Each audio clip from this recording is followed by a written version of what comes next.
By the way, speaking of White Scars, you can definitely tell that Jonathan Keeble has fun playing White Scars. Oh, 100%. Yeah. Because I finished Warhawk night before last. Yay. And oh my god, the end of it, whenever the White Scars get their fucking second win and they I'll say that book made me like White Scars. Still not my favorite, but they're pretty good. I got respect. You know what? And this goes into the topic of discussion today for this podcast, but along the lines of that, Magnus is red, right? Magnus is red. This is going in a great direction. Okay. So would it stand to reason that at least most of the Legion would have inherited his like red skin from his? I do have to ask, why is Magnus red? Generally, I don't think anybody knows. What makes the red man red? The same reason Sanguinius has wings. Exactly. But Magnus has wings. No, but demon Magnus. Demon Magnus. Okay, yeah, demon. Okay, yeah, my fault. Genuinely, it's the case of shrug shoulders and the meta reason. Are they the Native American Oh my Legion? God. Oh my god! I never thought of that. All I can think of is Emperor did not give us fire water. We will now go to war. It would explain why the white man came to Prospero and burned it down. all I can think about is Peter Pan. What? Oh my made goodness! the Leave it red Rush to sleep, man Erickson. red? Holy shit! We've cracked the fucking code. We got you, G-Dubs. We got you. Shit. That's all that's left of the prairies now is dust. Why do you think Prospero was so good? It was just all casinos, man. Caesar's Palace, more like Caesar's Planet. Everything is canon. It's the Emperor on the cross. Oh my god! Oh no! Now he is the 13th disciple apparently. What?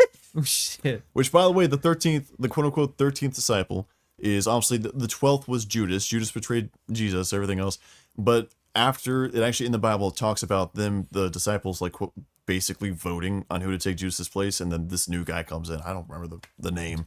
I don't know. So technically, the Emperor appears in the Bible by that name, like recorded. You should betray that dude. He's a dick. Dude, That was the Emperor wanting to get into the inner circle. crucifixion was an inside job. Don't tell anybody. The Emperor set up Judas so he can take his spot. Nah, bro, trust me. I can do everything he does, but better.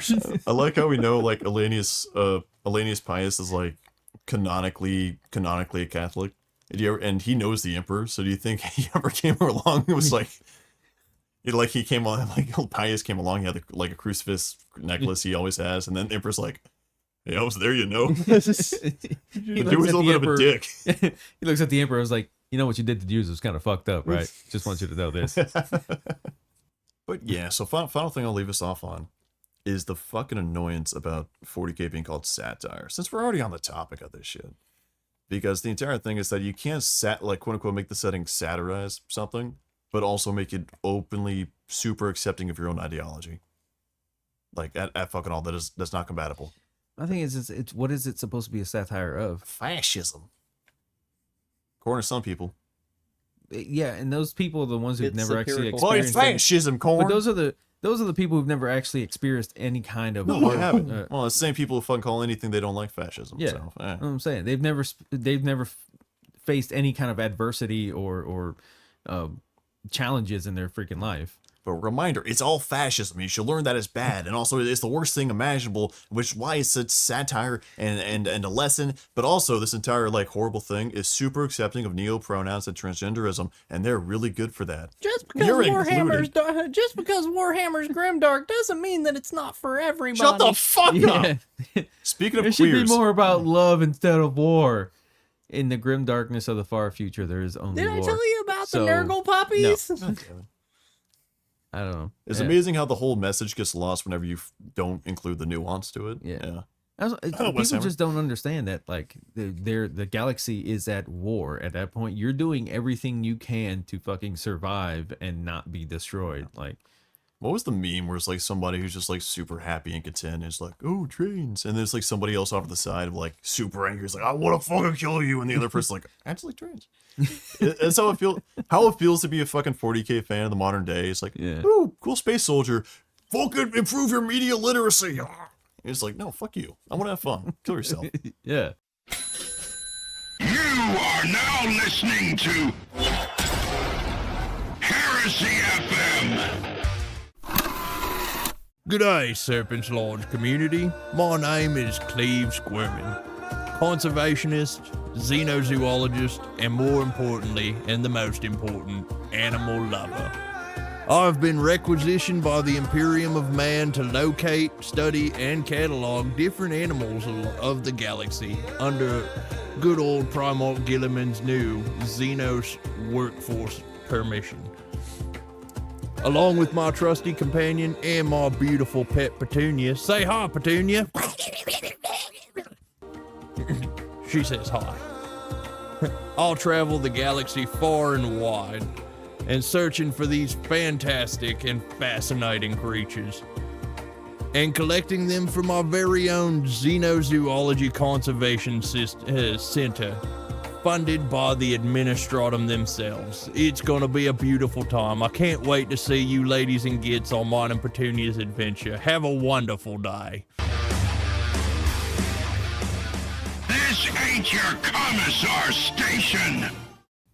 Anyways, so Thousand Suns. Oh, geez. This is actually, like, in my opinion, not the greatest amount of lore. Like, it's got lore, but not the greatest amount compared to a lot of the episodes we've done, but everything that happens is very deep. Time to put my Space Wolf helmet on.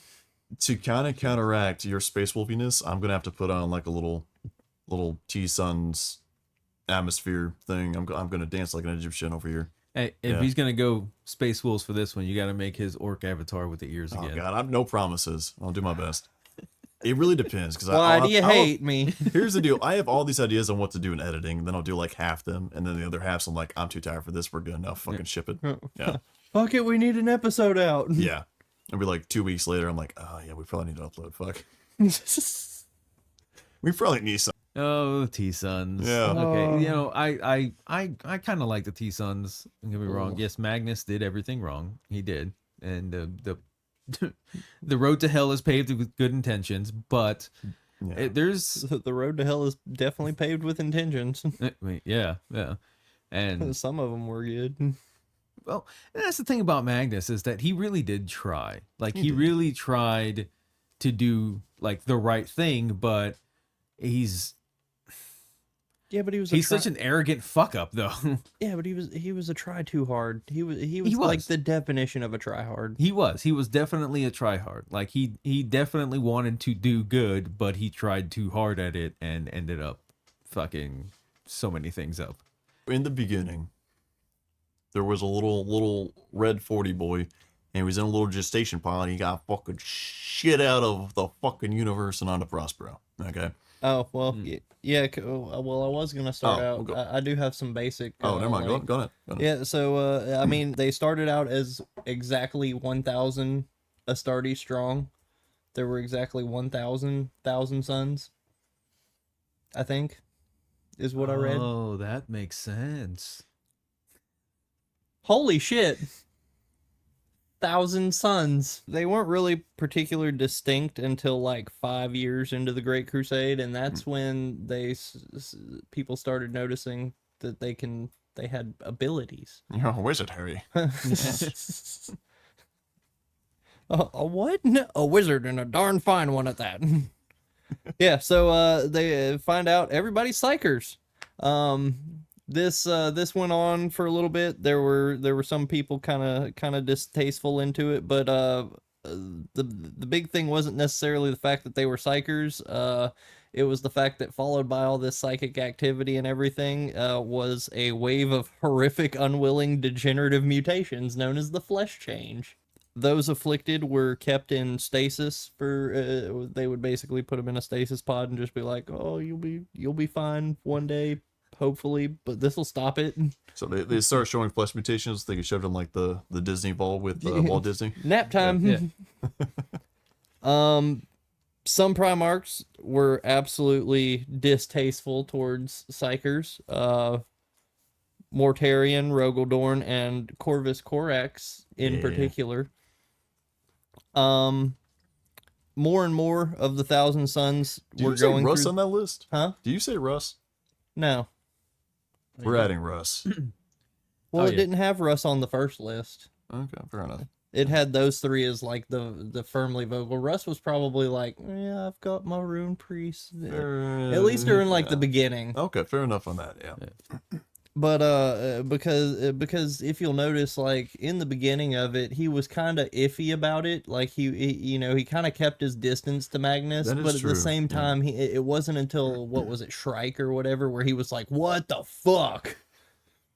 Yeah. But as more and more of the Thousand Sons devolved, it eventually led to a proposal of disbanding the Legion and completely like striking them from all record, basically pulling a second Legion on them. And that's when Magnus comes in. Ba-da-ba. So he lands on Prospero, which is a pretty, I mean, I guess it's an oasis-y planet, but it's basically a planet of outcast scholars and mystics. It was basically where all the rogue psychers made refuge, or where a lot of them made refuge. How much do you know about Prospero I and know Magnus? a decent bit. So it was obviously in meta. We can kind of look at that, and be like, yeah, it was kind of modeled after ancient Egypt type deal. It only had one main city. There was a few locations around, around the globe, but for the most part, it was the one main city of Tisca, right? That was the main fucking shtick. Whenever Magnus went ahead and landed there, everybody was a bit perplexed at seeing a red fucking baby fall out of the sky. I feel like that's fair. Okay. I feel like that's, yeah, That's kind of fair. I'd do the same thing. Yeah, and I'd be like, what the fuck? Yeah, big But, red sky, baby. But being the shining intellectual academics. You think he came like falling down like the fucking cool? Oh yeah. Maybe. Maybe. But his vat's full of Kool-Aid. The academics. That's why he's red. Holy shit! Oh, dude, we found the figured it out. truth. You think it was like, oh yeah, because in the gestation pod, you're like the little Kool-Aid mix you pour in. Yeah. They pulled it into the gestation pod. That's what it was. You think Yeah. it's cherry or fruit punch? I would say cherry. I'd probably say cherry. Nah, it seems a bit fruity. Yeah, Yeah. he's got a point. Yeah, he it'd be a is bit kind of fruity, man. flamboyant. Definitely Yeah. fruit punch. You see the horn nipples? He's fruity. Yeah. I have seen the Madonna Oh, nipples. Yeah, the Madonna tits. The Madonna tits, yeah. Yeah. But he Okay. went around the academics, unlike some other Primarch homeworlds where basically they either like reluctantly accepted him or like kind of like kept their distance and like, you're kind of weird, we're kind of weird, we can work this out. With Magnus, they actually kind of like put him to work. They're like, oh shit, you're really fucking good at everything. Oh look, you're strong as fuck, you're academic as fuck, you're learning a lot of stuff. Oh my goodness, you're 1 year old, you already got a Reddit account, good fucking that type of shit. Yeah, You're it was 2 years old. You abandoned that Reddit account. 'cause yeah, you're exactly. Too smart Yeah, for good it. job. He was Yeah. raised by Amon, wasn't he? It was raised by Amon, yeah. Yeah. Yeah. I was joking about that because obviously it's, yeah, they were all the intellectuals and stuff like that. Going on from there, Reddit's not a site for intellectuals, it's fucking waste bin. Anyway, so it's just a joke. Anyway, Go to 4chan. yeah. Smarter than fucking Reddit by a fucking mile. But at around, and one of the big things they did on Tisca is they were fully aware of the warp. Okay. Now, the important thing for the remainder of this episode we got to go over is the entire fact that the Chaos Gods were not super, let's call it abrasive, up until like Horus Heresy. Okay. So yeah, they were in the warp. They were conscious. They had their demons. They had everything else, but they weren't going around and like routinely like trying to take over planets that still they were able to and stuff like that. They're mostly doing their own thing. They were in their little hidey holes. They okay? weren't recruiting yet. Yeah, they weren't recruiting. They were like, just doing their thing. But that being said, the warp is more than just the 4 Chaos Gods, right? You have unaligned demons, you have random stuff, you have the souls of the dead for the most part, just fucking going in there. Yeah. Random ass fucking shit. And that's what they kind of explored, okay? So they kind of explored the more neutral aspects of the warp and did stuff to the point where they even had actual spirits kind of following them around, right? They literally had little demonic familiars, except the demons were very neutral. They weren't malign, so to say. They were very just, they were there, they were happy. Everything Yeah, else. they were like little henchmen, I guess. Yeah, Just, pretty much. Cleaning their rifles and whatnot. Yeah, it's like instead of adopt a puppy, it's like adopt a demon. Yeah. All that stuff. But they actually had a lot this of. one's got cancer. Oh, that's Gotta so put it down. Oh, this one. But moving on from that, what the entire thing is they delved into different sects and stuff like that. So you got like this one school of study that would explore this one topic, like pyromancy, this other one that would explore like divination. Magnus excelled at everything. Okay, so he very quickly became like the head cheese, the the top cheese, the head honcho of the entire fucking planet because he knew everything, right? And he was a fucking natural at this shit. So, and that's pretty much how stuff began until he met up with the Emperor. You got the deets on that? Yeah, I was trying to look up the different names of the there or like the cults. Like you had the Pavonian, you had the Kenatai, and you had a couple other ones and shit. the only thing I really saw was basically he had kind of foreseen the Emperor coming, which I mean they all kind of did in their own way, shape or form. But Magnus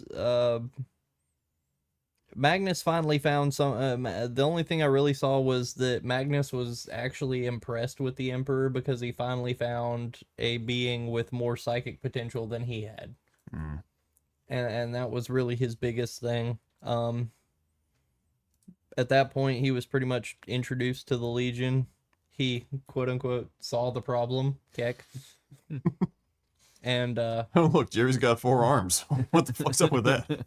And so that was when he mysteriously fixed the flesh change out of nowhere. Just one day they were fucked up, and next day they things put the were stuffing going in good. the right place. Yeah, Cherry has 2 arms now. So it's kind of a weird. First of all, like we were discussing before the podcast, the fucking color scheme for the T-Suns before Magnus. What the fuck? I like it, but at the same time, what the fuck?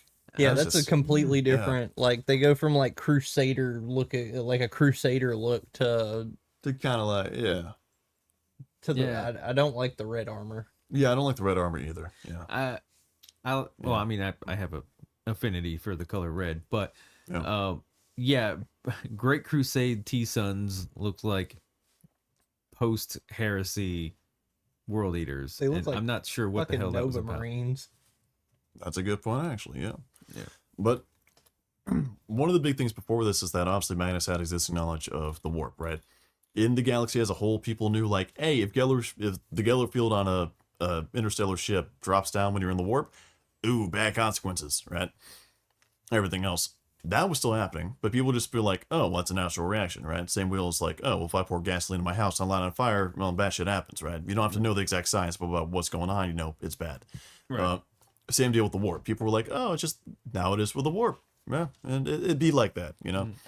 Magnus and as well as everybody on Tisca kind of knew a bit more about what's going on, right? They knew like, oh, these are specific warp entities that are able to go and do stuff. They're kind of like interdimensional. From was the Sea of Souls, and that term gets tossed around a lot more during this time period. Everything else. Magnus specifically, when he met up with the Emperor did something he didn't do with all the other Primarchs, and that was basically he actually gave him forewarning about chaos. Not specifically, not directly, but indirectly. So the biggest thing everybody always says is like, well, why didn't the Emperor warn everybody of chaos? It's like, well, for the most part, they didn't need to fucking know. It's just the entire fact. You speak the name of Khorne gets power from that, right? Right. And if you got a more powerful being that speaks the name of Khorne, or thinks about Khorne, or studies about Khorne receives power, right? Yeah. And if you kill in the name of Khorne, he gets significantly more power. That's how it works. One of the first things that the Emperor did, because after the Primarchs were found, they were sent off to Terra for kind of like tutelage, right? They learned from the Emperor, Malcador, et cetera, et cetera, et cetera. Usually only lasted like few years. They picked up fucking everything and they go off on the way. One of the things the Emperor actually spent some time with Magnus and would frequently go and dive, like spiritually dive into the warp with Magnus, and their basically souls would kind of do like a Casper the Friendly Ghost trip through the fucking warp. Okay. Right. Atreyu. Yeah. And he basically gave him the Mufasa Simba treatment. It's like, Yeah, all right. exactly, yeah. It's like everything that sun touches is ours, except for that black spot over there. That's Chicago. Don't go there. You don't want that. that dark area over there. You don't want that. Yeah, That's Detroit, son. We never go there. Yeah. Or Ohio. Dad, I want to see O-Block, Daddy. Yeah, that's Ohio. Don't go there. That's very Ohio, fam. But yeah, he did that entire thing where he did explain like, hey, obviously we know warp entities, stuff like that. But not all warp entities are within our control, and we need to ignore those warp entities. So it was exactly Lion King said, that shadowy part over there, don't fucking deal with it. And also be very careful.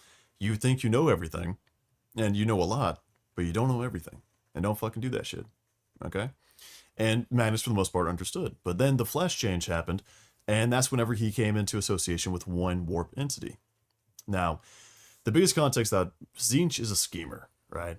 And I'm saying there was an example given for Warhammer Fantasy about him scheming, which I think is beautifully put. And it was sort of like basically that he changes one thing to where suddenly a baker in a fantasy town in the old world was born on the day after he was normally supposed to be born. But because of that, he interacted with an entirely different set of people in his life, which sent him on a different career change. But because he was in that career change, he went to work in that one specific town one day, and he actually saw a robbery that was taking place, and he proceeded to go and help the young girl that was being robbed and took her in and adopted her. And because of that happened, the young girl eventually grew up, and due to the situations of being given new opportunity, was then trying to go and basically become academically studied. And because that happened, she delved too far into it, and a witch hunter came to town and thought she delved too far and then burned the entire town to the ground. And that town burning to the ground was only because that guy was born one day later than he was supposed to, right? Super convoluted. You don't have to follow the entire shit I just said, but super convoluted for outcomes, right? Similar to Magnus, Tzeentch initially approached him way back when, but he didn't come as Tzeentch. He came as like, oh, I'm a poor little warp entity. I have no power, not like you, big strong Magnus. I don't know jack shit. Oh, but I do have this handy dandy. What's this? The label says cure for random mutations that butt fuck you in the ass. Oh, your legion wouldn't have to be suffering from this by any chance, would it? Because I have no use for this. And of course, Magnus was like, well, I mean, What a coincidence. what a coincidence. I mean, what do you want for that bottle of fucking cure-all juice? And Tzeentch was like, You're right. You're right. And also, like kind of some stuff. But long story short, he made the pact with Magnus. And as such, it was suddenly basically fairy dust over the Legion. The mutations actually stopped. Okay, and this is where Magnus supposedly lost his eye. Now, it's never confirmed one way or another if that's actually where he lost his eye, or if it was from a like combat incident or something else like that. Yeah. But it's assumed, right? But that being said, that was kind of the lead up. But during that time, that's kind of an Odin. Yeah. That's what I was talking about earlier. That's a very Odin-esque. Gave reference. Up his eye for knowledge and all that. Yeah. Exactly. But as that was going on, he ended up restructuring the Legion. He structured it more as more to Prosperine culture. He had, it started out as 10 fellowships, but then one of them he ended up destroying completely. Just wiped them out, removed it. He introduced the Scarab Occult Terminators and the Hidden Ones, which was his Scout Auxilia. And then all senior officers were ranked by psychic ability and their influence. After that, it was basically Great Crusade. Go raise planets in my name, do all that shit. But as they started getting deeper into the Great Crusade, more and more enemies were starting to show more and more psychic powers. So the Thousand Sons became more used. Started going, all right, well, we'll send out the Luna Wolves, but we'll send out, this group of Thousand Sons with them to deal with any, psychic influence or anything. And it was almost like a Emperor's Children situation, to where they were like relatively low in number, because by the time the flesh change was stopped, they were back at 10,000, like exactly, not 10,000, 1,000 sons, right? 1,000 Space Marines in the chapter or Legion. So during that time, they operated as an army, 100%. Especially after they recovered from that. But a lot of them were sent out with other legions to be like, hey, here's a detachment of our boys, just because they can psychically deal with a threat like you were talking about.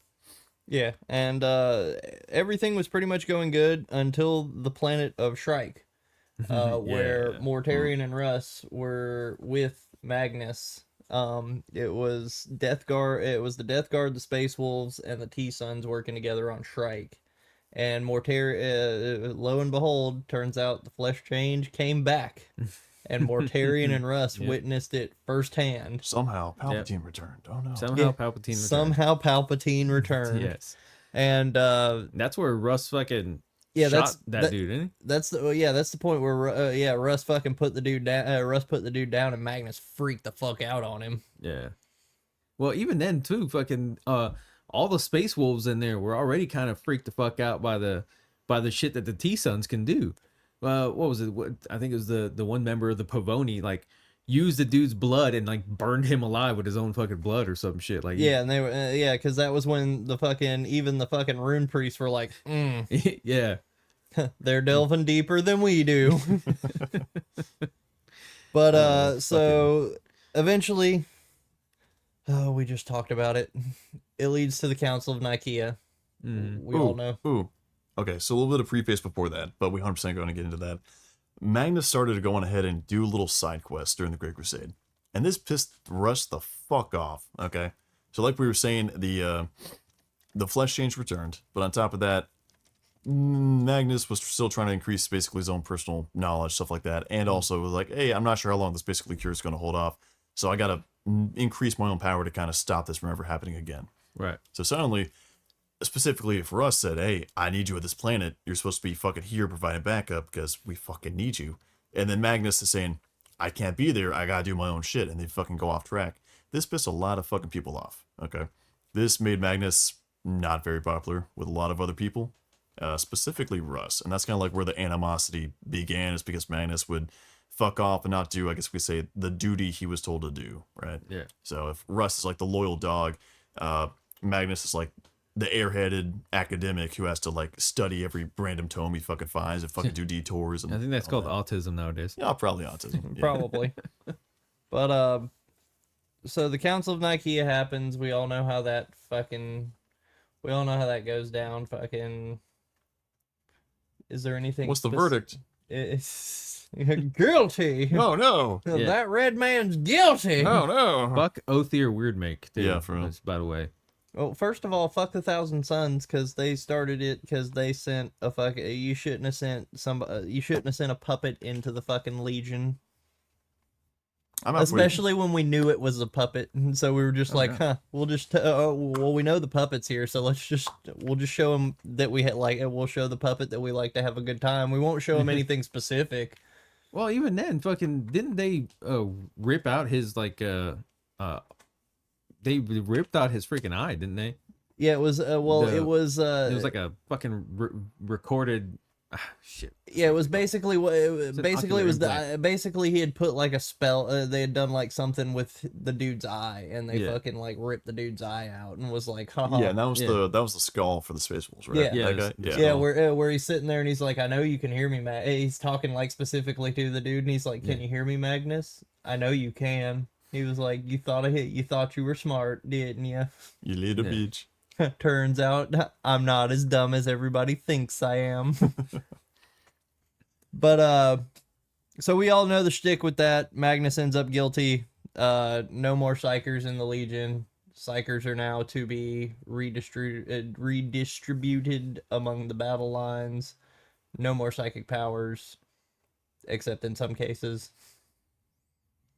On paper, no more psychic powers. Yeah, they're not supposed to do it. How much a Legion wants to enforce that is kind of up to them. But if it's not illegal unless you get caught type stuff. Yeah. So big surprise. The Thousand Sons don't listen. Well, they listen for a little bit. They listen for like a tiny bit, and then all of a sudden they're like, I mean, and even when the Emperor's not here. Yeah, they basically just did it there on Prospero. And Yeah. And then who was it? It was the fucking Space Wolves again. Weren't they on that's where Magnus got caught by that giant fucking monster thing that they were trying to fight. And that's when I think so. And then someone used their psychic powers and they were like, yeah, Othir. I think Othir saw them using it and they were like, oh yeah. And but that's so fucking snitched them out. This is where my flowchart comes in. Oh boy, the flowchart. So we have the Horus Heresy happens, and for the most part, Magnus stays pretty neutral in everything. I don't even think they asked Magnus to be there, like originally. He was just kind of like, do your thing, Magnus. Go be sad on Prospero. Yeah, pretty much. Till the one day when Magnus has his visions, he wakes up and sees the Horus heresy, sees everything go through. He basically sees like the flash, the premonition of the whole Horus heresy, the Siege of Terra, the Emperor on the Golden Throne as a corpse, and all that. And so, instead of relaying a message, getting on a ship, going to Terra, doing any of the things he does that he could have done that the Emperor told him was legal to do, going through the legal procedure, he's like, nope, Emperor needs to know. Well, to be fair, Away! to be fair, whenever he was stuck up in his tower and he found the vision of the Horus Heresy, what's going on? Well, first off, even before that, he interjected, and that's when he killed the vast majority of those people, because he was interjecting himself into the dream that Horus was having whenever he was stabbed on Davin. All that stuff, and he tried to convince. He found out, oh, Horus actually fell to the dark side. Time to go tell. Oh yeah, because that was when Harris. Yeah. That was when fucking Erebus. Erebus showed up as what was it, Sir Janus, wasn't it? Hosta Sejanus, and then Magnus was showing up as that white wolf, and then finally, Magnus ripped the veil off of fucking off and of it's like, Erebus. oh my and was god, like, it's you don't Erebus. know, you forget who you're fucking with in the warp, bitch. Yeah, and then he starts casting fireballs at Erebus, and Horus is like, bro, what the fuck are you This doing? is my dream. What the fuck are you two doing? Yeah, Dad's Bro, he's like Dad just said don't do that. Why are you doing that? He's like the fucking the Call of Duty wizard. Fireball, fireball, fireball, magic missile. And Erebus is just standing there like, This is a dream, dog. Yeah. But during the entire thing going up, he saw that. But when it comes to why he didn't legally, first of all, he just had a lot of people witness him using powers when he's not supposed to. Last time it was very much you use this again, you're going to get fucked. Okay. Do you want to get second legion? Yeah, exactly. Do you want to get second legion? Now, whenever two people have a fucking something bad happens, whether one's guilty or one's not guilty, and you know the other person's gonna quote unquote run to dad, usually the other person will try to run to dad first. yeah, So that way you hear that they hear your side of the story first type stuff. That was probably a motivator. Second of all, realistically, if this was an immediate thing and Magnus was truly loyal to the Emperor as of this moment, stuff like that, he was loyal to the Imperium. If the War Master turned traitor, he knew what that would spell. He knew the entire fucking shit that potentially could go bad, right? Oh, Because right now, to his knowledge, he's the only one who's aware of this. So that being said, if he waited time to like take an actual ship, do that stuff, do this stuff, then in that case, it genuinely could have taken years. Okay, it would have taken several months, if not years, going on. Depends on the warp lanes, everything else, stuff like that. It would have taken traffic must be crazy Yeah. in the warp. Yeah, we're talking snail mail, man. Yeah, I mean, what if you hit rush hour in the fucking warp and just fucking bumper to bumper fucking Dude, rush hour and construction, like that's gonna take you for fucking ever to get through the damn warp, man. Even I mean, on not the to mention, HOA have you lanes, seen too. how long it takes to turn the phalanx around just Yeah. for it to make a fucking U-turn? Even if you're taking the Jesus HOV Christ. lanes, it's still gonna take you a while. I'd like to see the Phalanx doing like an Austin Powers somehow. Like between asteroids. But going on, but the Emperor obviously is a super powerful psychic being, right? He's able to basically project himself across the entire galaxy, Monarchia, as an example. So if he was able to know, the sooner the Emperor knows, the sooner this entire thing gets fucking squashed, right? And this is when he comes to his decision. Not saying it's right, not saying it's fucking wrong. I'm just saying what he chose to do is to send the fucking psychic blast. But eventually, whenever he Casper the ghosted his way to the fucking Terra, and he's like, "Father, I'm here to warn you," is the entire fucking shit, right? He's trying to get in the webway, right? Because that's what he's trying to access. As a fucking terrorist, literally just. Well, it wasn't even the webway. He was using the warp, but he knew about the fucking back door to the damn Imperial Palace down there, didn't he? It was he was just trying to contact the Emperor, and I think he was blocked, but the blockage was The blockage was webway. the blockage was that fucking psychic shield that the Emperor had around the entirety of fucking Terra. Yep. And What was it? The Aegis? yeah, Is it Yeah. the yeah, Aegis? the I think so, yeah. Aegis. Yeah, And, yeah, because he fucking punches straight Yeah. through the fucking He's like, I gotta Aegis. tell Dad, and punches right through the shit, and he fucking Well, the big we thing, can't downplay this. we can't, 'cause he but real fucked up quick, big time. I do want to say is while he was doing that and he was doing his Casper the Ghost routine, the other Casper the Ghost fucking showed up. Remember the little small little warp entity that's totally not Zinch that fucking gave him the cure all for AIDS earlier. Yeah, because Magnus is throwing himself against this fucking wall, and even though he's using all of his might, because the distance is so far and that affects psychic power, he wasn't strong enough. He's like the to do dude it. from fucking Bullet Train when he fucking lands on his just punching the glass. Yes, unironically. But at that point, that little warp spirit kind of walks up and says, "Hey there, buddy, how's it going?" Like, you know, you guys have seen The Boys, right? You know, like Black Noir and the fucking like animated chipmunk, whatever else, how they talk. I'm imagining that's how Zinch is appearing right now, as like the fucking beaver. Hey there, how's it going? He's like, oh, well, it seems like you can't punch through there, huh? He's like, no, I can't. He's like, well, shucks there, buddy. Well, if only someone could help you. Wait a second, I could help you out. How's it going? I have this little bottle of punch through anything that's Yeah. fucking you in the ass. He pulls out a vial of fucking H- testosterone. Yeah. Oh, you can do this. I mean, if you want, you don't have to. You really don't have to. I mean, if it's an emergency, I guess. But I mean, this will help you out here. Just saying. Don't worry about me. I'm just here to help. You know what I mean? And then, of course, Magnus was like, yeah, sure. Because Magnus's biggest downfall, end of the day, right? Road to hell is paved with good intentions, like he said, is thinking that he knew the best. Because he had access to the most information as compared to everybody, except for maybe the Sheer Emperor. fucking hubris. It was hubris. 100% hubris. So he's like, I've dealt with this warp entity before. There was no strings attached, nothing else like that. I mean, All I did was lose an eye. all I did, hey, it was a good sacrifice, good trade.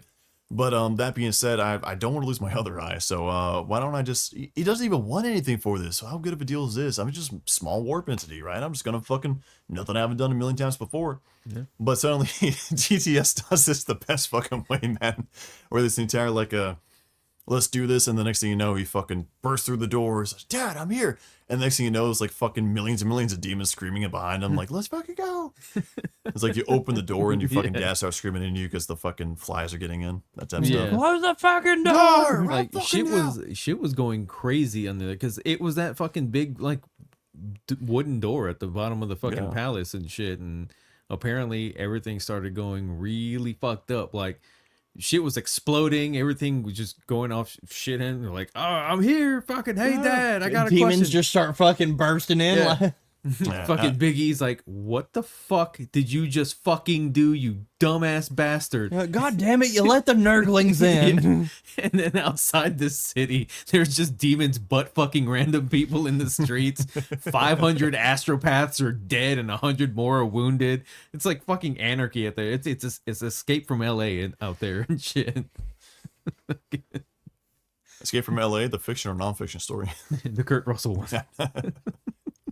But yeah, so I love the entire fact that happens. He's finally saves the Emperor. He's like, Dad, son, and then he gets fucking yeeted and backhanded by the Emperor back into his body on Prospero.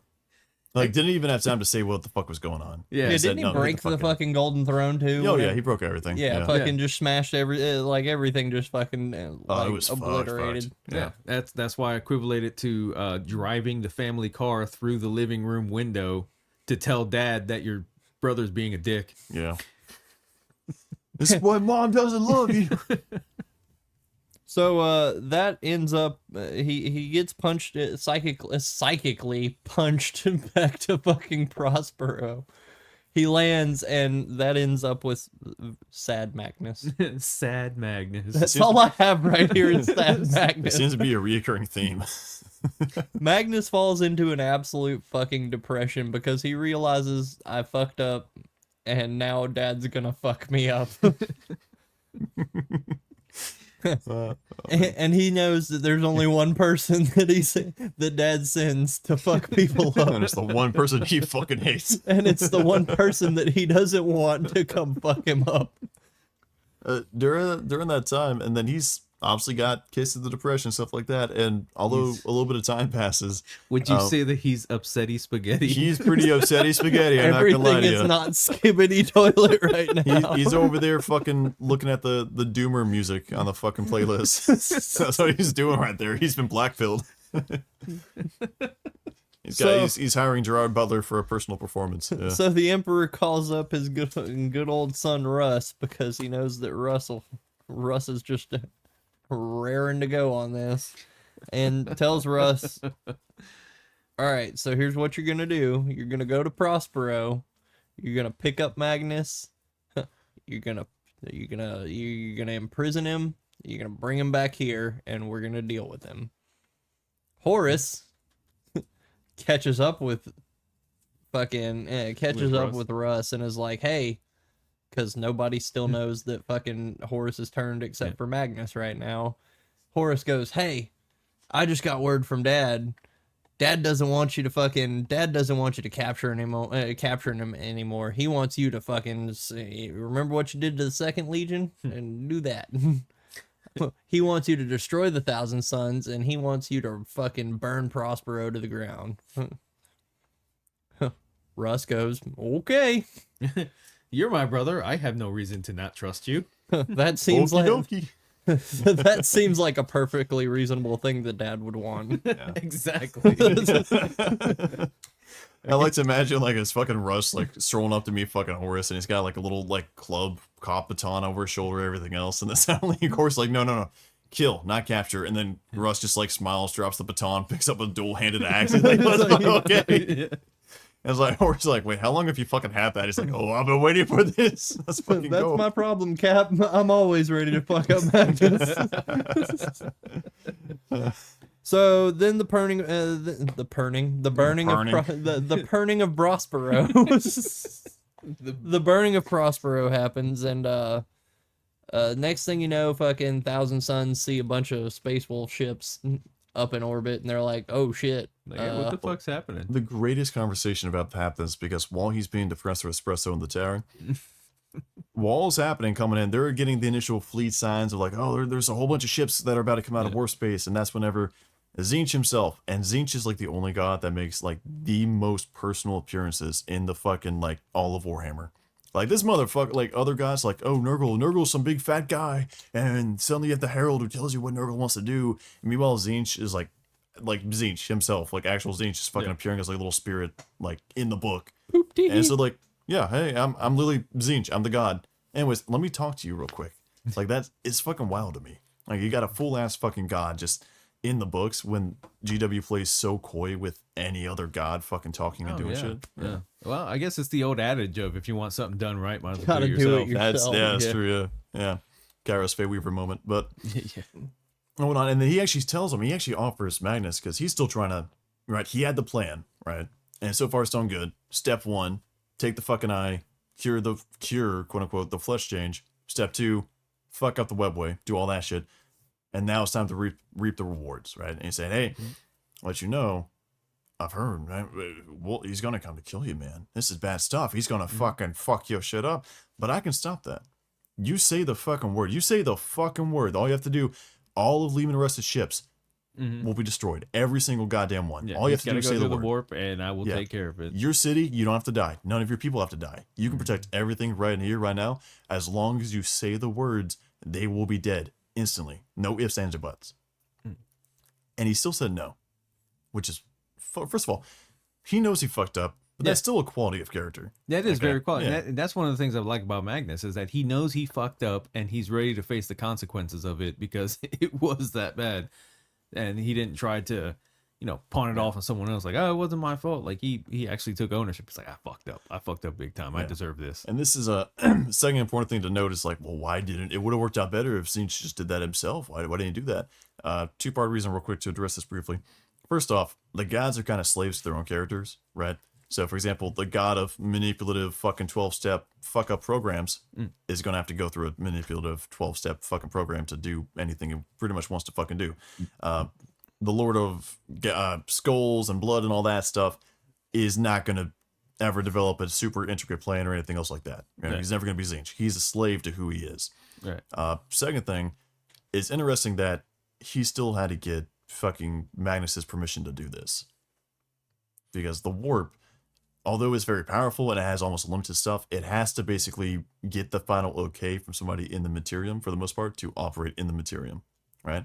So even though Tzeentch, and he probably really fucking wanted to, right? Because Tzeentch saw the future, past, everything else, because the warp, he knew what the fuck would happen if he didn't kill Russ and all this stuff. But he still had to go and seek permission because as the Immaterium, it has to receive permission from the Materium to fucking act upon the material universe. For now. At least for now. But again, that's the entire deal, right? If you have a large warp storm on a planet, Chaos can do whatever the fuck it wants because it's got that direct access, right? Yeah. Otherwise, you got to let somebody fucking open the door for you before you do shit. Yeah, it's like the old freaking urban legend of like a vampire can't enter your house unless you invite him in. Exactly. Yep. Side tangent. You seen that little the little AI vampire game? AI vampire game? Oh no, it's actually kind of cool. It's a little cartoon thing, but they have a whole bunch of, you're in a neighborhood and you're a vampire, but you actually speak to these people and you have to convince them to let you in the house, but all the characters are AI. So you're actually trying to convince another person to let you inside the house. No shit. Yeah, so like it's an really actual cool. AI Yeah. person. You're good. Anyways, yeah, you have to look up some videos. Pretty cool. Yeah, I haven't heard of that. That sounds pretty dope. It's pretty cool. But Yeah, so Zinch is asking this guy, hey, fucking, you want me to? I can do it. It's not hard. Just you say the word and that motherfucker takes a left instead of a right. man is saying, oh no, I'm in trouble. Zine shows up with a fucking shotgun. Okay, who we fucking up? What we doing? Problem Give me the solved. word. They're Yeah. dead. And God damn, you got that and the fucking bomb blast. That was Megan's. well, he's gonna come I'm in sorry here to with, talk about after this. There's yeah, no- he's gonna come in here later on with a fucking with one of those deluxe boxes and shit. It's like, where the hell did that come from? I didn't get anything to eat. I just got something to drink.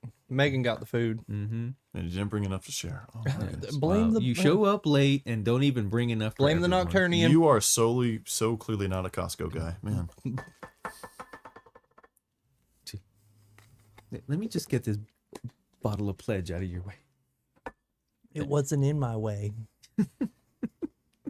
But anyway, so at that point, the burning of Prospero commences because obviously Magnus said no. Lehman Rush shows up. And the biggest thing is that for the most part, right, you guys, your people, What do you mean, you people? show up and fuck shit up. And for We the do in the Yeah, most you do. fantastic fashion. You do really fucking good work. I'm not gonna lie. You opened up with a fucking barrage from outer space. Yeah, started with an orbital bombardment dicks. and then ended Yeah. up with troops on the ground. Yeah.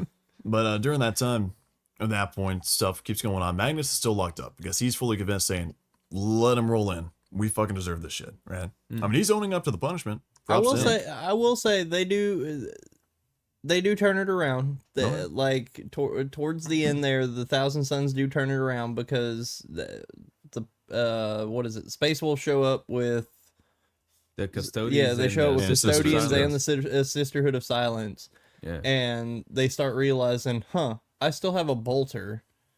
If I just hit this small presence with a fucking bolter, and I just put one between their eyes, all of a sudden, now my problem has disappeared, and I can like the- start fucking boiling people's blood at again. first they Japanese didn't targeting want- medics. At man. first, they didn't want to fight him, though, didn't they? They were just Yeah, kind they of were like all getting fucking slaughtered by them. Yeah, they were all. Yeah, at first they were all because they were all super depressing. They were all like, Yeah. "Oh, we deserve this," and then Yeah. fucking all of a sudden they were like, "Wait a minute, we Yeah, don't fucking- deserve it this." was like Ahriman Yeah. and the rest of the captains is like, no, we need to do something. Why isn't Dad out here? Dad ain't doing shit about it. Fuck this. We're gonna do something about it.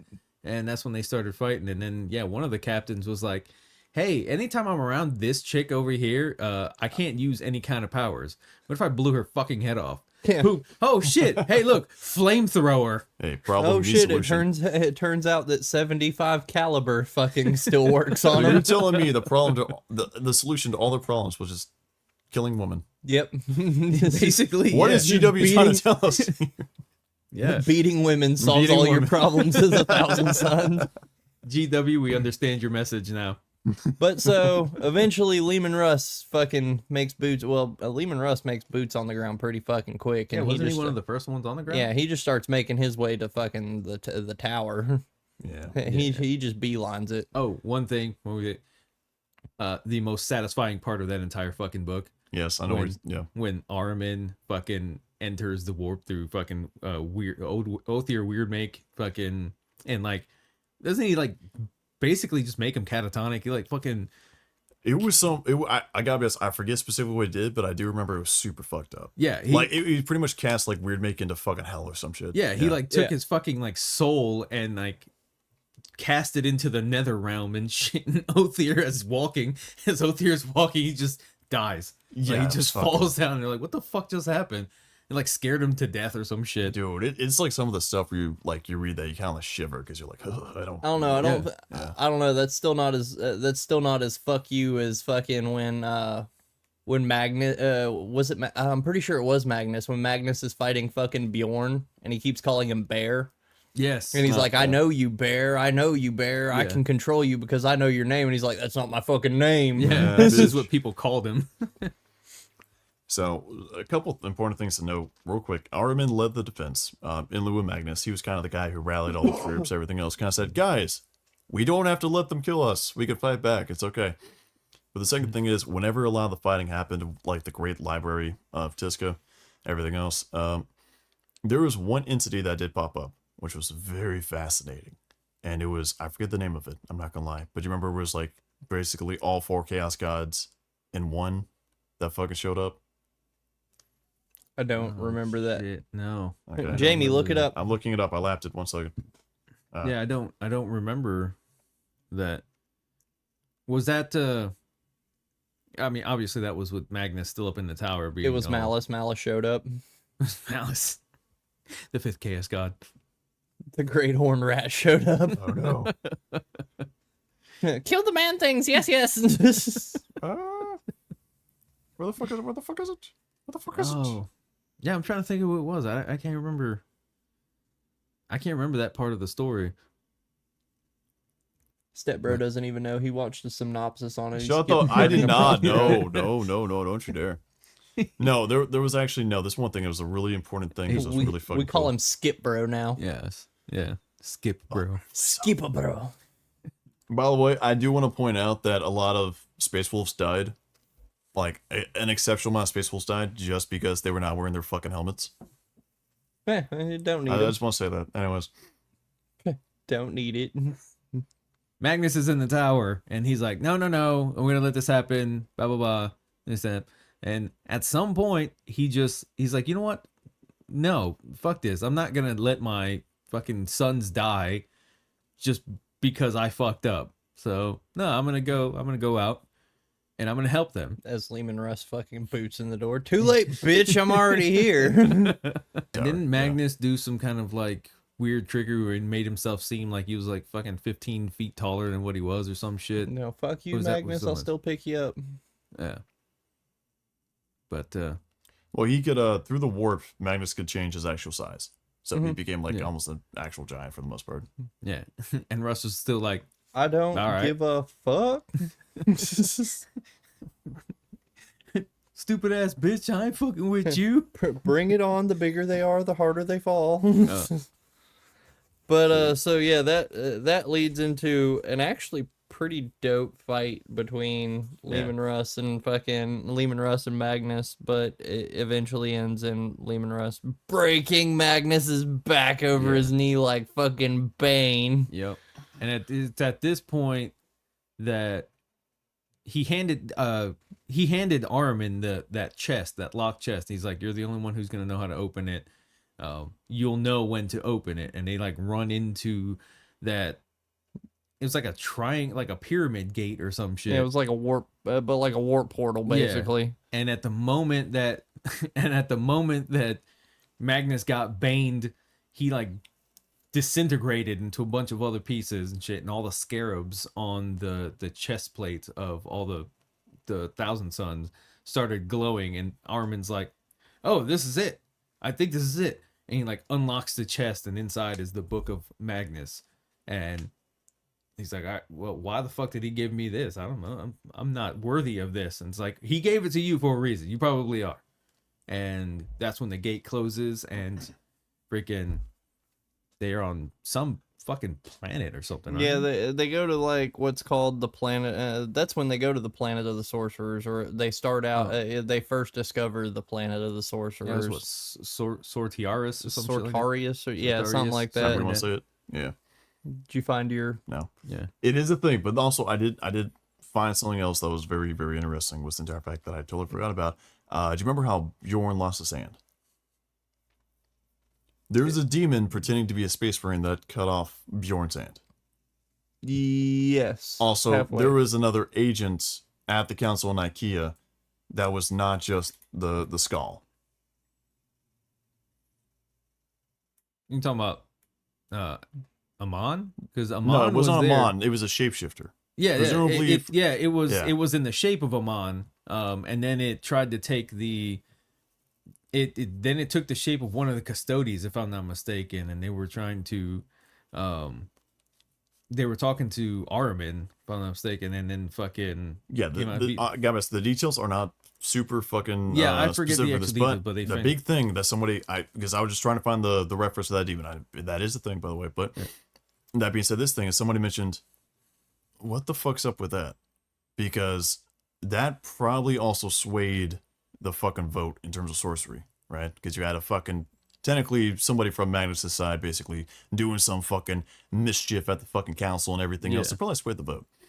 But that being said, somebody brought up a good point. That's probably the fucking changer. Or the like fucking the Lord of Change. with the what?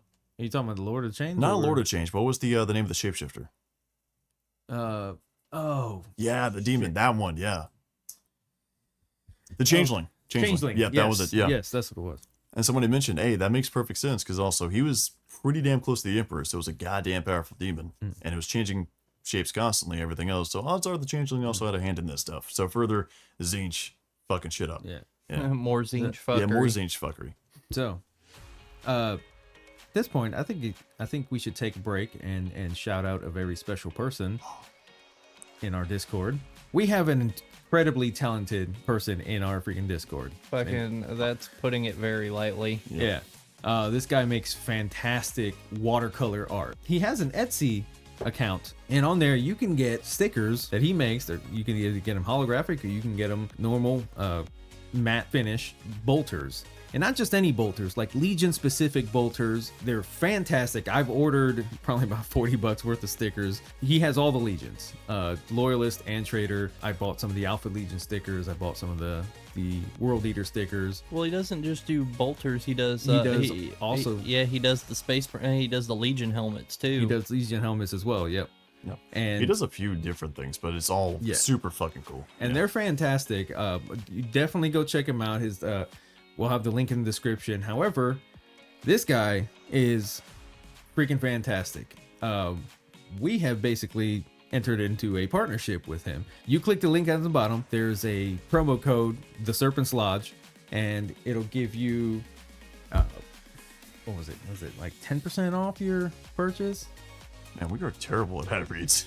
Yeah, this is the first time we ever know, do right? this. This is the first ad read. It'll be I all know, right. it's fine. Yeah, this is completely new. This is how much we fucking love the product because it genuinely is. We would not go and basically when we began, we said we would not fucking like shill, right? You're not gonna see fucking raid Shadow Legends, right? Yeah. But if we actually believe, we use it, we fucking love it. Like if someone needs Use to our be in the code spotlight, for Warhammer Tacticus. oh god, I'm not gonna lie. Tacticus is a fun game though. I'm not gonna lie. But in terms of like games, anyway, different topic. But that being said, beautiful stickers. They're fucking amazing. Like seriously, you play Warhammer, right? If you're listening to this podcast, also you play Warhammer, want to play Warhammer, you got something you can slap a sticker on. I mean, we got fucking carrying cases that we all put stickers on. I guarantee you, Corn, you're probably gonna put a few stickers on your fucking carrying case, probably. hell Right? yeah. I mean, there's stuff to do. Trust me, a good sticker will liven up anything you fucking got, and especially his stickers. It's a great conversation piece. It looks fucking beautiful, and I guarantee if you go buy anybody else who fucking knows Warhammer, they're gonna like cream their pants looking at those. Plus, if you're in the Serpent's Lodge community, you're pretty much supporting the Serpent's Lodge community. Yeah, exactly. Exactly. And so if you click that link down the bottom, it'll take you directly to his Etsy site, and it'll give you 10% off your order of whatever you get on there. And not only does it help him out, it helps us out. We're trying to grow this channel. We're trying to grow his shop, and we're trying to get a community of creators together and do big things. So go check out his shop. I can tell you about them, but you need to actually see them. They are fantastic works of art on there. I'll put stuff up. Enjoy these beautiful pictures that Stepbro has provided for us. Stickers. All right. So we are at the end of Magnus's material self, and now we're So now we're at basically more what I wrote down as more sad Magnus. It's a theme with this shit. Yeah. So Magnus gets once again super depressed. He starts like locking himself away and everything, and Ahriman is currently like, the guy the glue trying to hold everything together. And there's actually like a really cool scene before they start going on this next little side quest where the flesh change starts happening, and Ahriman now, being Ahriman and thinking, well, I've got to figure out how to do this now. Yeah. He ends up, I'm pretty sure I talked about this before, but Ahriman has the guy down like on a medical table, and it's him and another Thousand Son that specializes in like flesh shaping or whatever, like biomancy basically. Yeah. And basically what Ahriman does is he basically lowers himself into the numerations or whatever they fucking call it, and he sees like the web of this dude's like flesh change or whatever, and so he's sitting there at first and he's like, grow 4 arms or heart explodes. Well, we don't want heart explodes, so we'll pull that one out. Oh shit, well now that I pulled heart explodes, now I have fucking stomach ruptures outside of his asshole and fucking grows 6 arms and his dick shrinks down to nothing. So, but as he's doing this, he's picking and choosing things and telling the dude, all right, I need you to do this to make sure that this doesn't happen, or I need you to do this to make sure this doesn't happen. Yeah. But as he's doing that and picking and choosing, like literally as soon as he pulls one out, like 2 more split open. It's like and a Hydra. Yeah, he starts going, oh shit, I can't do this. And this dude ends up dying like horrifically. He basically just ends up a puddle on the fucking table. And the fucking dude is like, Damn. well, that could have gone better. And he's like, shut up. But now the next really biggest thing that happens is they end up having a vision, and I'm pretty sure it was because of Kairos Fate Weaver. Because they don't really mention that it's Kairos Fate Weaver, but it's pretty obvious he's a 2-headed bird. One talks plain, one just fucking spouts fucking nonsense all the time. But they show him a vision, and basically the whole theme is you have to basically relive your sins in order to find what's lost. And so when this happens, they basically psychically go back to the Tower of Magnus and everything, and Magnus is sitting there fighting a big, huge, demonic-looking Leman Russ, and it's the same battle that's going on. Well, while that's going on, fucking these warp entity space wolves pop up and start fighting the Thousand Sons. So they start literally going back through the Battle of Prospero, and Ahriman watches the moment as demonic Leman Russ fucking picks up Magnus and breaks him, and at that moment you basically see shards of Magnus basically Dragon Ball themselves off to the corners of the fucking galaxy. And so that's when Ahriman realizes, oh shit, that's what happened with Dad. That's why Dad's all fucked up.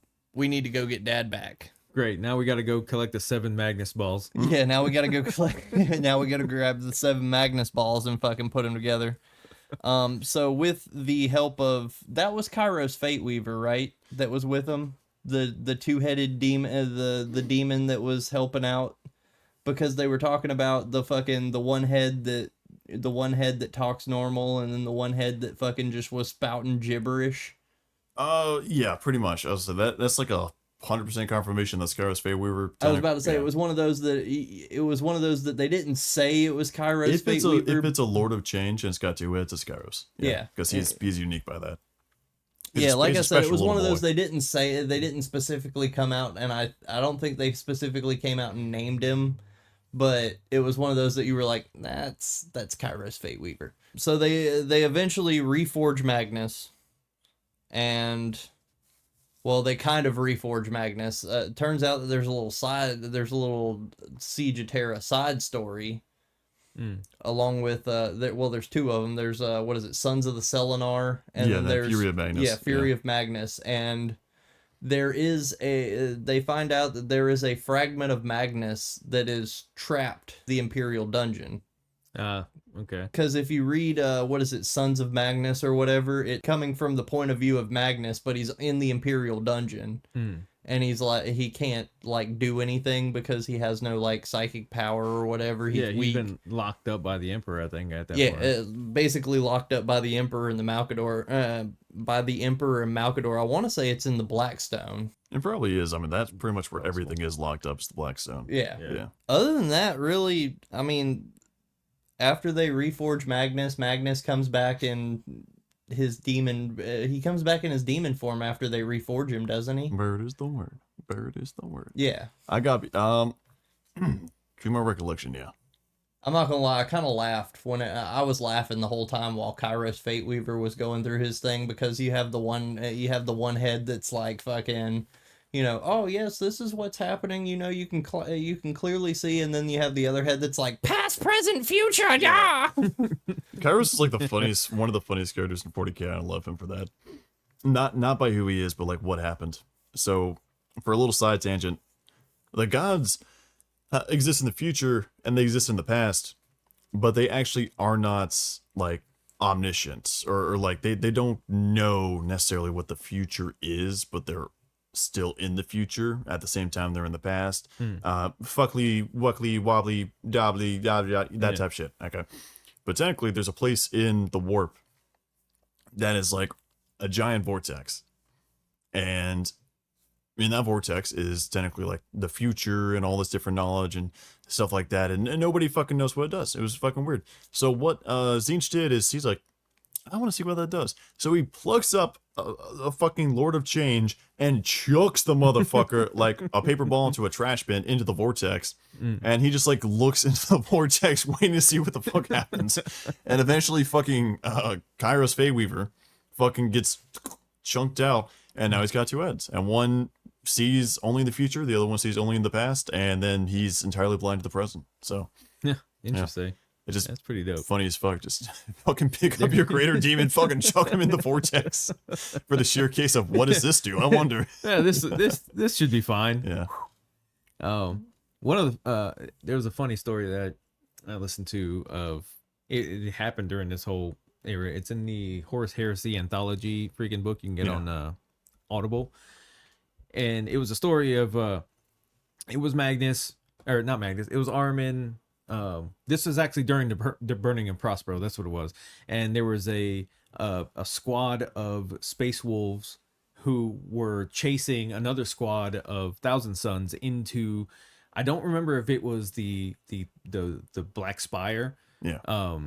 But it was like it was a tower there, and they're chasing them in there, and the Thousand Sons get ahead of them just a little bit, and they fucking, once the space wolves catch up, they like disappear. They saw that they disappeared. What the fuck? So they're looking in, and there's a bunch of mirrors in there. So there was one. Oh, no, not the fun house. No. Yeah, it was basically a fun house, and they're looking at it, like, where'd they go? Where'd they go? This and that. And then one of them just, I can't remember if he happened to touch the mirror or something about the mirror was odd, and he just jumps in it.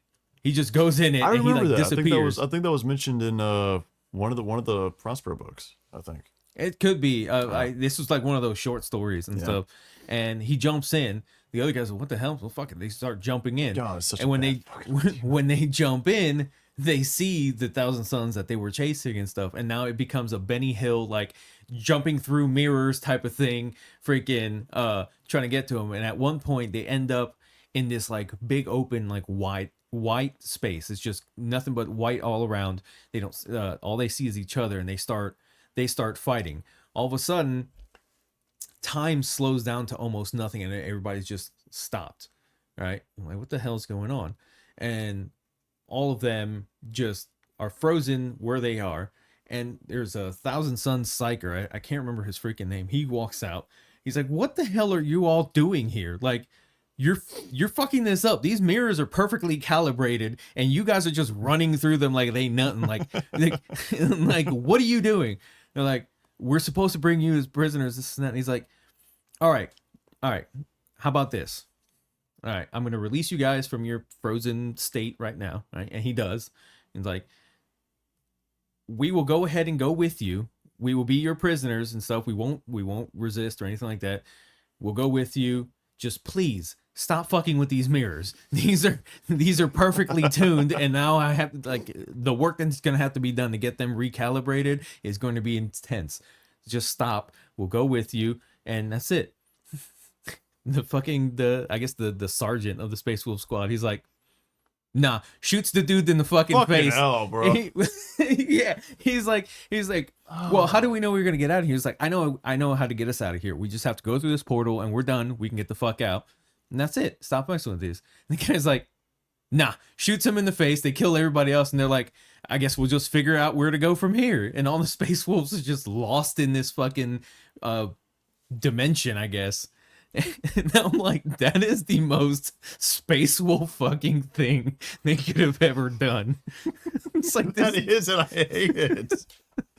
For the exact same reason, but holy shit. It's so, dude, I read that and I was like, are you fucking serious? Like, you could have left. I'm sorry, Groot. That is such a space. That's a Space Wolf. That It's okay. to a T. That yeah. Yeah, bro. Retards. The fucking thing said the same thing. I was like, that's fucking retarded. Oh, Fucking hell. Groot, bro. your faction is funny if it isn't anything else. Hey, we do our best. Oh jeez. But Okay, so where were we at? I'm still. Basically at the Reforging siege. we're at the siege. The Rubric, was that before or after After. the siege? After. Okay. Yeah, that was after. Okay, so So, for yeah, the most we're part, to summarize this part. Oh everything well, else, I mean, we have. Well, that's not really Thousand Suns. That was because I was about to say the whole White Scars thing, but that's not really Thousand Yeah, Suns. it's not That really, was. no. They had a Thousand Suns that shows up because the whole fucking thing, and it was like, Yeah. nope, we deserved it. No, it's on us. It's not. No, It's no, on. it It's was me, It not was you. totally us. Yeah, and fun fact before we get in there, at least from what it seems, there's no like concrete numbers on this, but for what you could tell, Thousand Suns by far had the largest amount of like loyalist quote unquote traitors. Like the largest like traitor legions that have percentage of loyalists, Thousand Suns had a decently high percentage. Yeah, didn't they have like a total of like 89 to 90,000 fucking? No, I think they had less. Oh, Marines there at one there was some significance in the whole thing with the Shards of Magnus, because I did find out that where they spread to. So you had the main Shard of Magnus that was the primary Magnus that was on the thousands that was on the planet of the sorcerers. Then they had to go. Then they went, place by place to gather the shards. Yeah, so you yeah. had the Shard of Prospero. Gotta This was catch the 'em shard. all. This was the Magnus shard. Ball. This was the shard that urged Jagatai to choose a side in the war. Ahriman, I choose you. And he seemed to be neutral. Yeah. That was the shard that was destroyed by the Khan. Mm. You had the shard of Callista Eris, found in the urn of Callista Eris's ashes, carried by Limil That's an Gamon. appropriate place to find it. Okay. You had the shard of a guru, representing his warrior aspect, which was found on a Goru. You had the shard of Cadmus, representing Magnus's quest for knowledge, found on Terra deep within Mount Catherian in the past. That one, that was the one he had to go to the past to find. Let's see. You had the shard of Nikaea, representing Magnus's feelings of betrayal, which they had to go back to Nikaea to get. You had the shard of Terra, representing Magnus's noble virtues. This was kept by Malkador the Sigillite on Terra. And the reformed Magnus declared that they would aid Horus in the assault on Terra to recover it. Meanwhile, this shard stalked the Imperial dungeon and was eventually sealed by Reviel Arvida. Fucking Malkador kept a damn souvenir. Next to the Zens. During the siege of Terra, Magnus attempted to recover this shard and flew into a rage when he was told by Malkador that it is now out of his reach. Dad, I lost. Sorry, Uncle Malkador. I lost a part of myself. Could I have it? No. Fuck you. Fuck off, cunt. You have the shard of the Anatheum of Callimachus, representing manipulation, secrets, and change, which attached itself to the anathema to plant the seed of a second rubric in Ahriman's mind. This is why like nobody likes fucking Magnus. It's so extra. Everything he fucking does, man. Everything he does. Yeah, everything is. I know they say don't compartmentalize emotions, but holy shit, this is like a next like. I mean, new he level. literally did. Yeah, he did, unironically, and then he shipped them. Then you have the Vengeance of Magnus, which is a shard representing Magnus's wrath and anger, which transformed into a demon-like entity and attached itself to Astraeus, the Oath Taker. And then you have the Shard of Ahriman, which, unbeknownst to its host, lived inside his mind palace. So that was the piece that lived inside Ahriman. And was like it was basically like helping Ahriman out inside of his self. Well, So see, how many son, a little pieces piece did of he- me lives inside of you. No, literally, it's no, in there. it's right Yeah. there. Yeah. So how many shards did he actually retrieve? I'm pretty sure he retrieved most of all of them. Except for the one that Malcador kept in his armoire? That one and the Shard of Prospero. Really? The Shard of Prospero? He didn't Yeah, get that? that was destroyed by the Khan. Oh, Yeah, I can't really click okay. that one again. Yeah. Well, Other what, than that, yeah. 7 out of 9 ain't bad, I guess. I got almost all It's of like a them. B on a test, right? I don't know. I mean, it's always when you go on a quest to find yourself, you lose a little bit of yourself. But Wise so words, yes. that's where we hit the Siege of Terra, and Ooh. they didn't really do a whole lot. Not a lot, no. It's just on one book. They show up, they sit there, they're like, oh, we're the Thousand Sons. But for the most part, the big deal is the Fury of Magnus, where, like I said, he tries to go retrieve his part of himself from Malcador's armoire. But, Malcador's like, fuck you. fuck you, bitch. He puts on the Australian accent, like, fuck you, cut. He's just like, gives just him- for that He gives interaction. him the middle finger, and unbeknownst to Magnus, that his shard is in that ring that he's got in his fucking finger right there. Yeah, it's just Magnus sitting there. If Malcador collected, like, he had a collection, you think, he ever had, like, one of those little spider rings from, like, a Chuck E. Cheese that he kept? It's an ancient Terran artifact.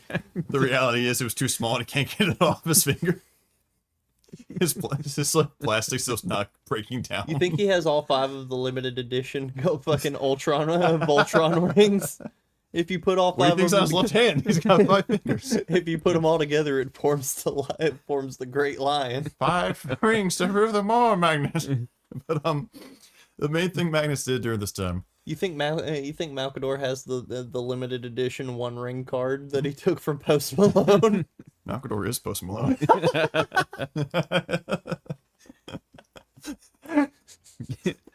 Louis, no, the art's all wrong. Malcador's just Post Malone. We all know this. Malcadone. Malcador over here. But the Empress Jelly Roll. He's Post Malone. Anyways, Oh, shit. but going on for that, Magnus, one of the biggest things, the highlight from this, is that spiritually, he does the little Casper the Ghost routine again, and he goes into the Imperial Palace, and he eventually sort of like manages to talk with the Emperor, okay?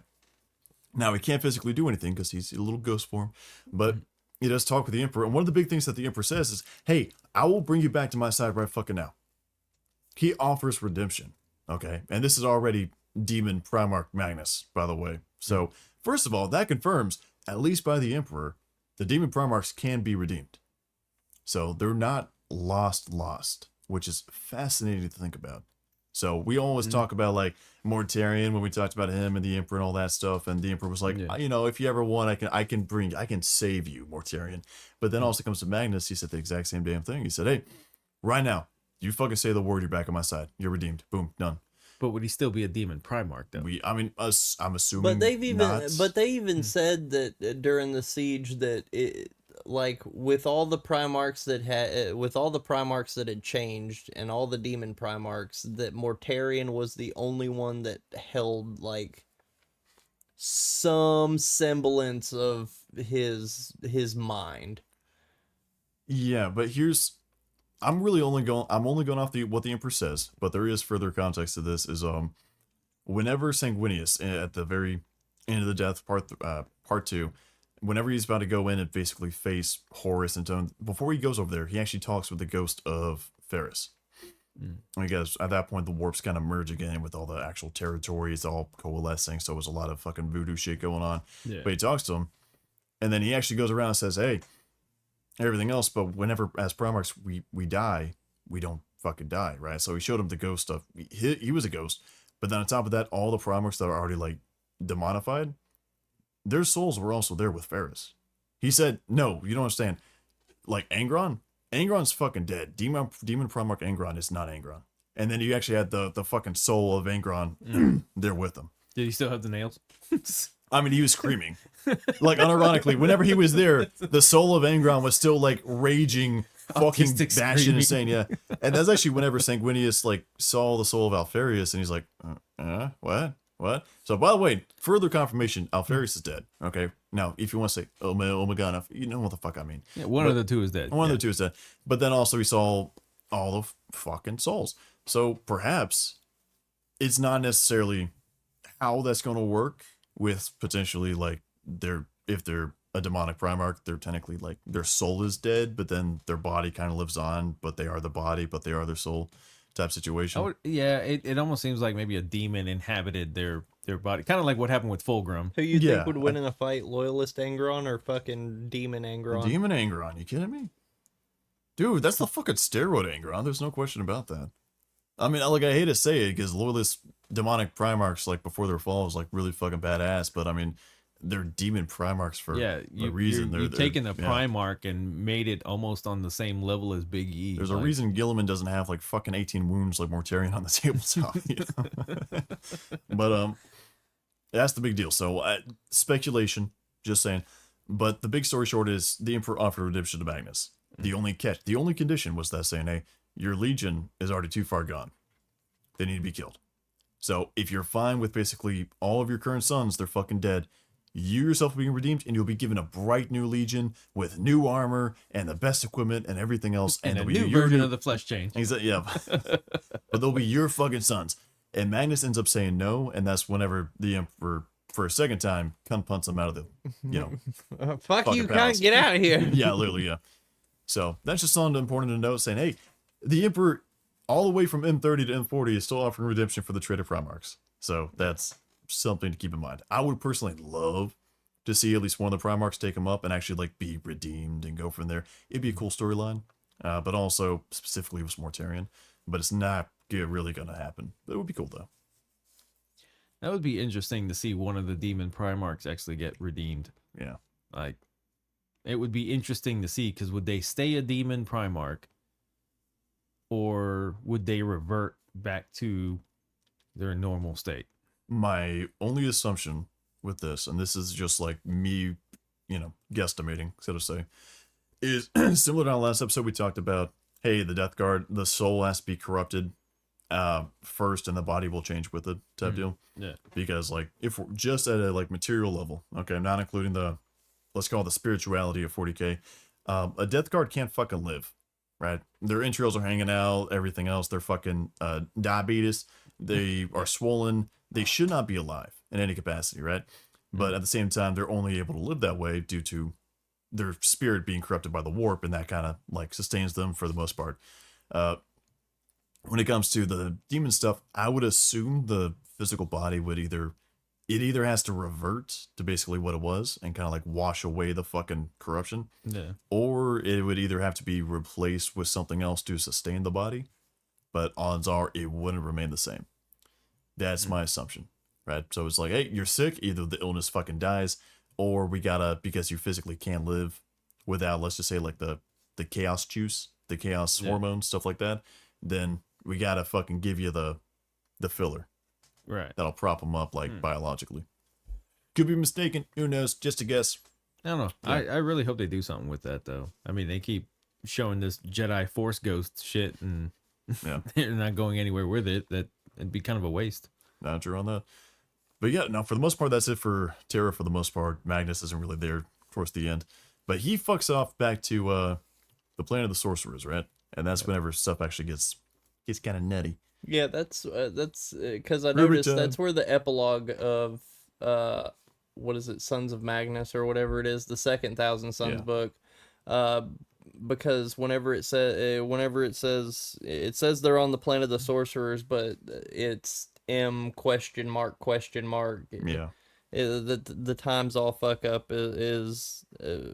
I'm assuming this is after Siege of Terra. They all leave, go back to the planet of the sorcerers, and Ahriman opens up the Book of Magnus finally and vows that he's going to learn from Magnus's mistakes. And he's working on assembling Ahriman's own little cabal of sorcerers, and he starts he opens up the book and starts putting together what they call the Rubric. Yeah. Which is, I guess, where we go into 40K. Yeah, well, yeah, this is more. Well, real quick, the big thing that happens at the end of that is going to be, well, of course, Ahriman continues with the Rubric. So after, during like Siege of Terra, towards the end, like the flesh change comes back, right? Specifically after Prospero, Yeah. and it's a bad thing. And Magnus, this has been like his linchpin the entire fucking time, right? Because he made the deals to fucking save his sons. He refused the Empress Mercy to save his sons because he just it's for a love of his sons in all capacities. Okay, and that was his entire like rooting point. Okay, him being grounded in reality was basically, I care for my legion. Okay, so big-hearted Magnus, good job. But at the same time, the flesh change was happening. Now he got kind of distracted and he went up to his little tower on the actual plane of the sorcerers, and he was kind of doing question mark stuff, but at the same time it was very heavily implied that he's looking for a way to get back the Imperium, right? So the war was fresh in his mind. He's like, how the fuck can I fuck this up? During the same time, Ahriman is kind of by himself decided to go off and cure the fucking flesh change. Okay, but that being said, he talks to some people, fucking brainstorms some ideas, and he finally comes up with it. And at that point, when the ritual finally fucking happens, suddenly an entire storm gathers around the planet of the sorcerers, and you pretty much have lightning striking fucking everybody that's actually on there. Now, the end result is that anybody who is not psychically enabled, okay, or at the very least, because all the T-Sons were like to a very small degree psychically able, but then you had some who were like actual sorcerers, and you have some who are just like, yeah, you're a little bit, you got a little bit of the tism, right? Not full on tism. And the ones that were basically kind of like half in, half out, or like not really that many psychic powers, they all got basically sort of like mind wiped. Their individuality was gone. Their actual body was turned into ash, and their suit itself, the actual like power armor, was therefore sealed.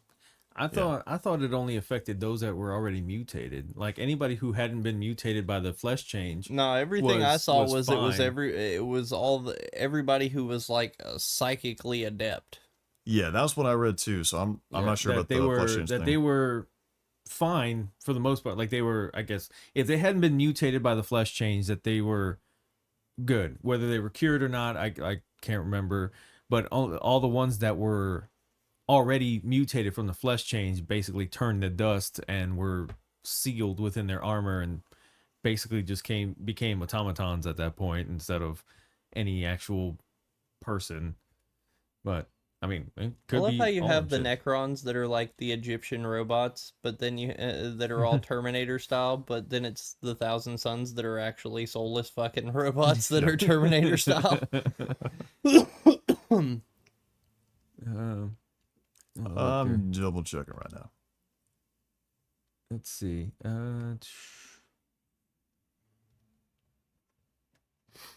Where's it? Change style song. Oh, okay. Let's see. Rubric of Ahriman. So, yeah, the flesh change was happening big time. Ahriman and a bunch of sorcerers cast a spell, and looks like they were safe from the flesh change or any kind of change due to chaos and stuff, but those who were untouched by the flesh change had their psychic powers greatly strengthened, but those who had already mutated had their physical bodies turned to dust and their spirits basically just animated their fucking power armor. Oh. Is from what I'm seeing on here. So anyone who was even remotely psychic became like fucking super psychic.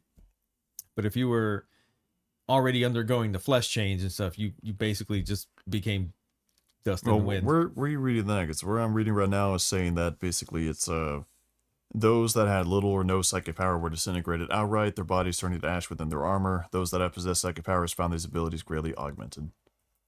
That's basically what he just said. It could be both, to be honest.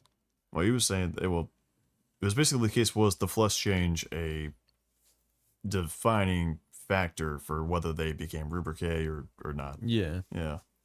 Basically, if you were going through...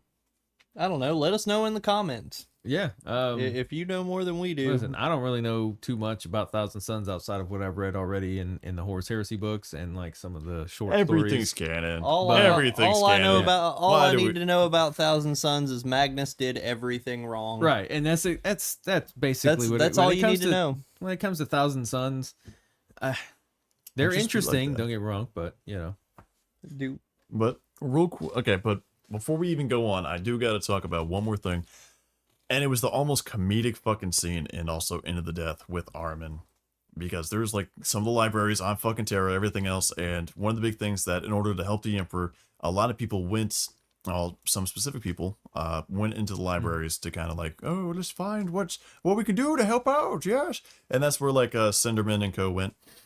But when they got there, the Chaos Forces were getting closer, everything else. And in the Vanguard was Ahriman. Not with anybody else, just by himself. You know why? He wanted to pillage the fucking libraries. That's why. Because he's like, knowledge, motherfucker. So during this time, while Cinderman and these other like mortal human loyalists are just kind of chilling, next thing you while know, you were out raising Terra, I was out learning the secret arts. I mean, unironically, yeah. But while they're doing that, suddenly you see this T-Sun sorcerer come up and like, oh my goodness, what the fuck is up? We're all gonna die. And then just Ahriman's just super chill, like, hey, what you guys doing? Oh, you're reading? I like reading too. How's it? What's going on? You guys want to read together? Oh, cool.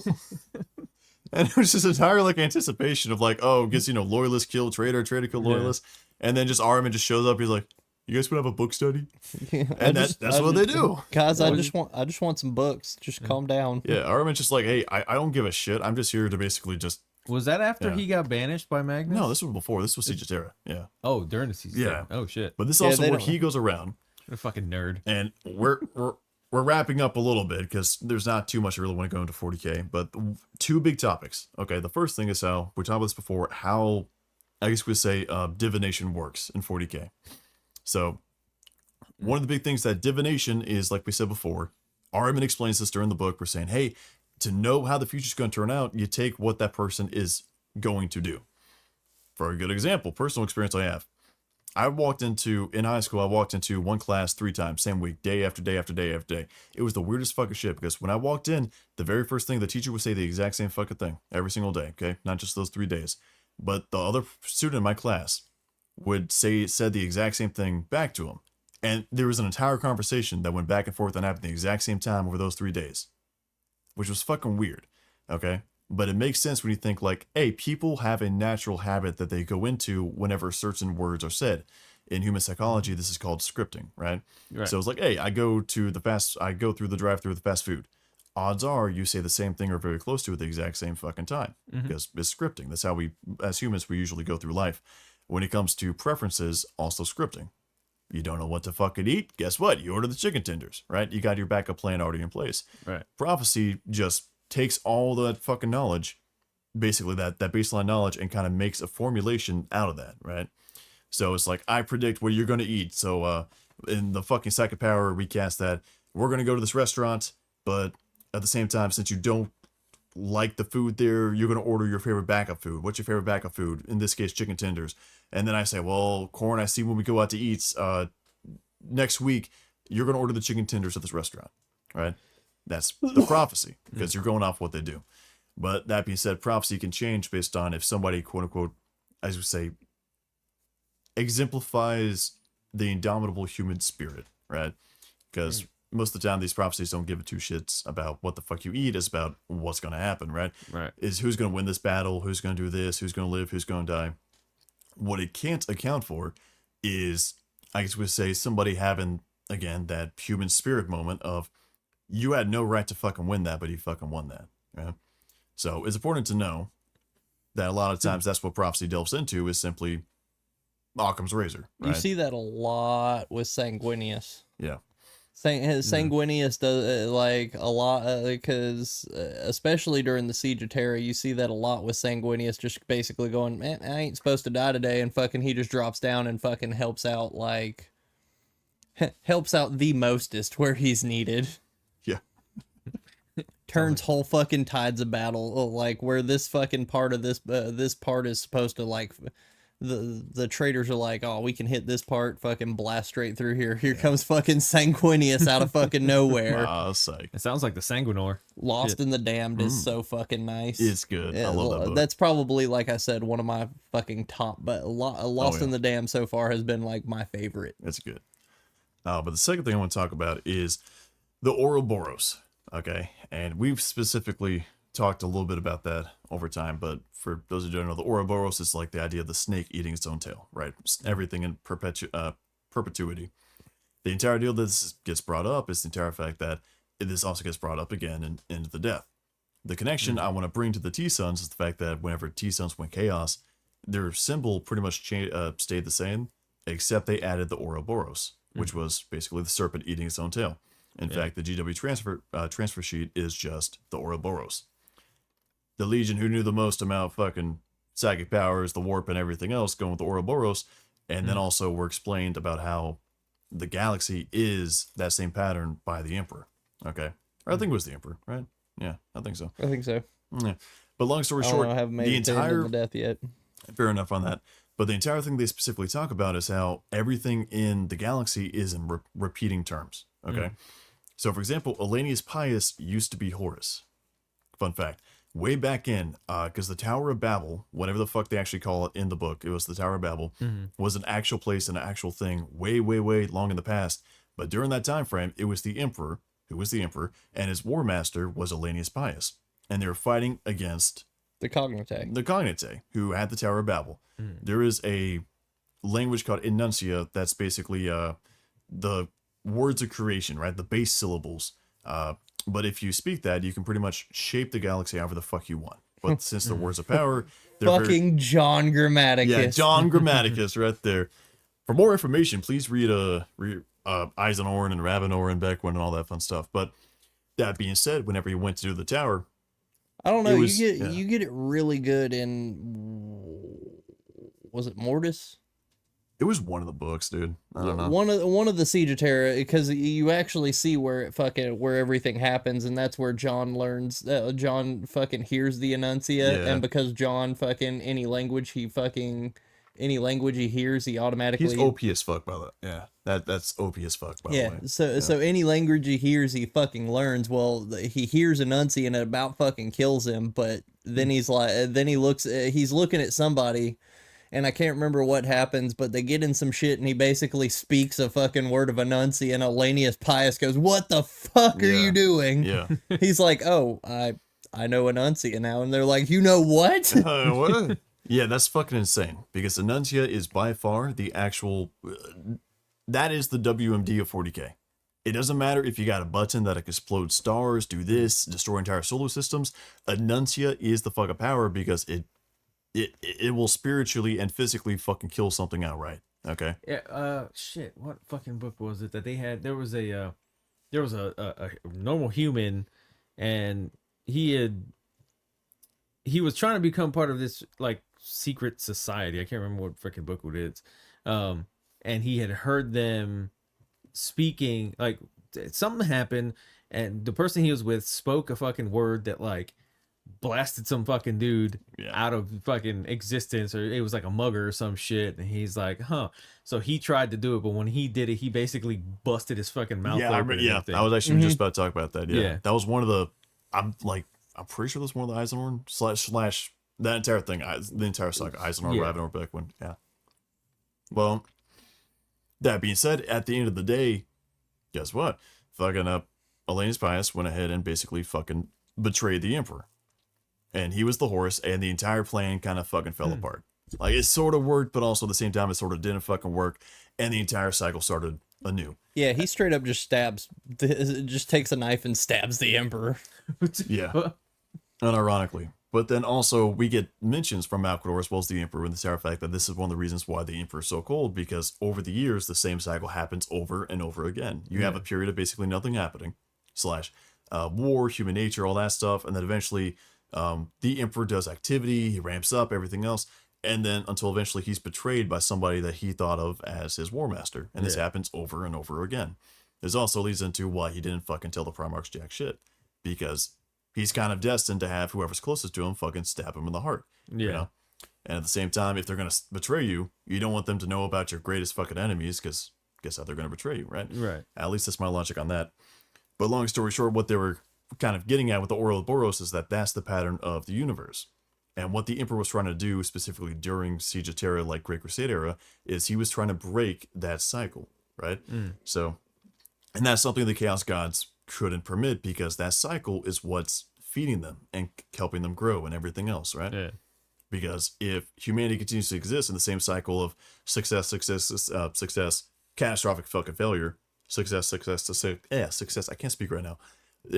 You're a hamster running in a wheel. Right. And that entire time you're feeding the Chaos Gods, telling this 1 Chaos God, 2 Chaos God, 3 Chaos God, 4 Chaos God. Oh, look, there may be a 5th Chaos God soon, right? Yeah. So that's sort of what's going on about the Ouroboros, is that that's basically the big shit. I guess we could say the theme of 40K is that at the Ouroboros, to where it's all about patterns. Okay. So for example, the Ouroboros is the one main circular pattern. Inside there, all the numbers have power, right? So for example, the 16th Legion, whenever they fell to Chaos, thought they were lucky because the number of Chaos was 8, and 16 is 8 times 2. Guess what? Going back to Nurgle again. Nurgle, the Death Strat, stay within 49 feet of Mortarion. Yeah. 49 Seven by 7 times seven. 7. 7 is the number of Nurgle, right? 14th Legion, 7 times 2. Yeah. Emperor's Children is Legion number 3. Slaanesh's number is 9. 3 times. 3 times is 9. Well, you mean 6? What? No, you're right. Yeah, so 3 times 2. Yeah, fucking that.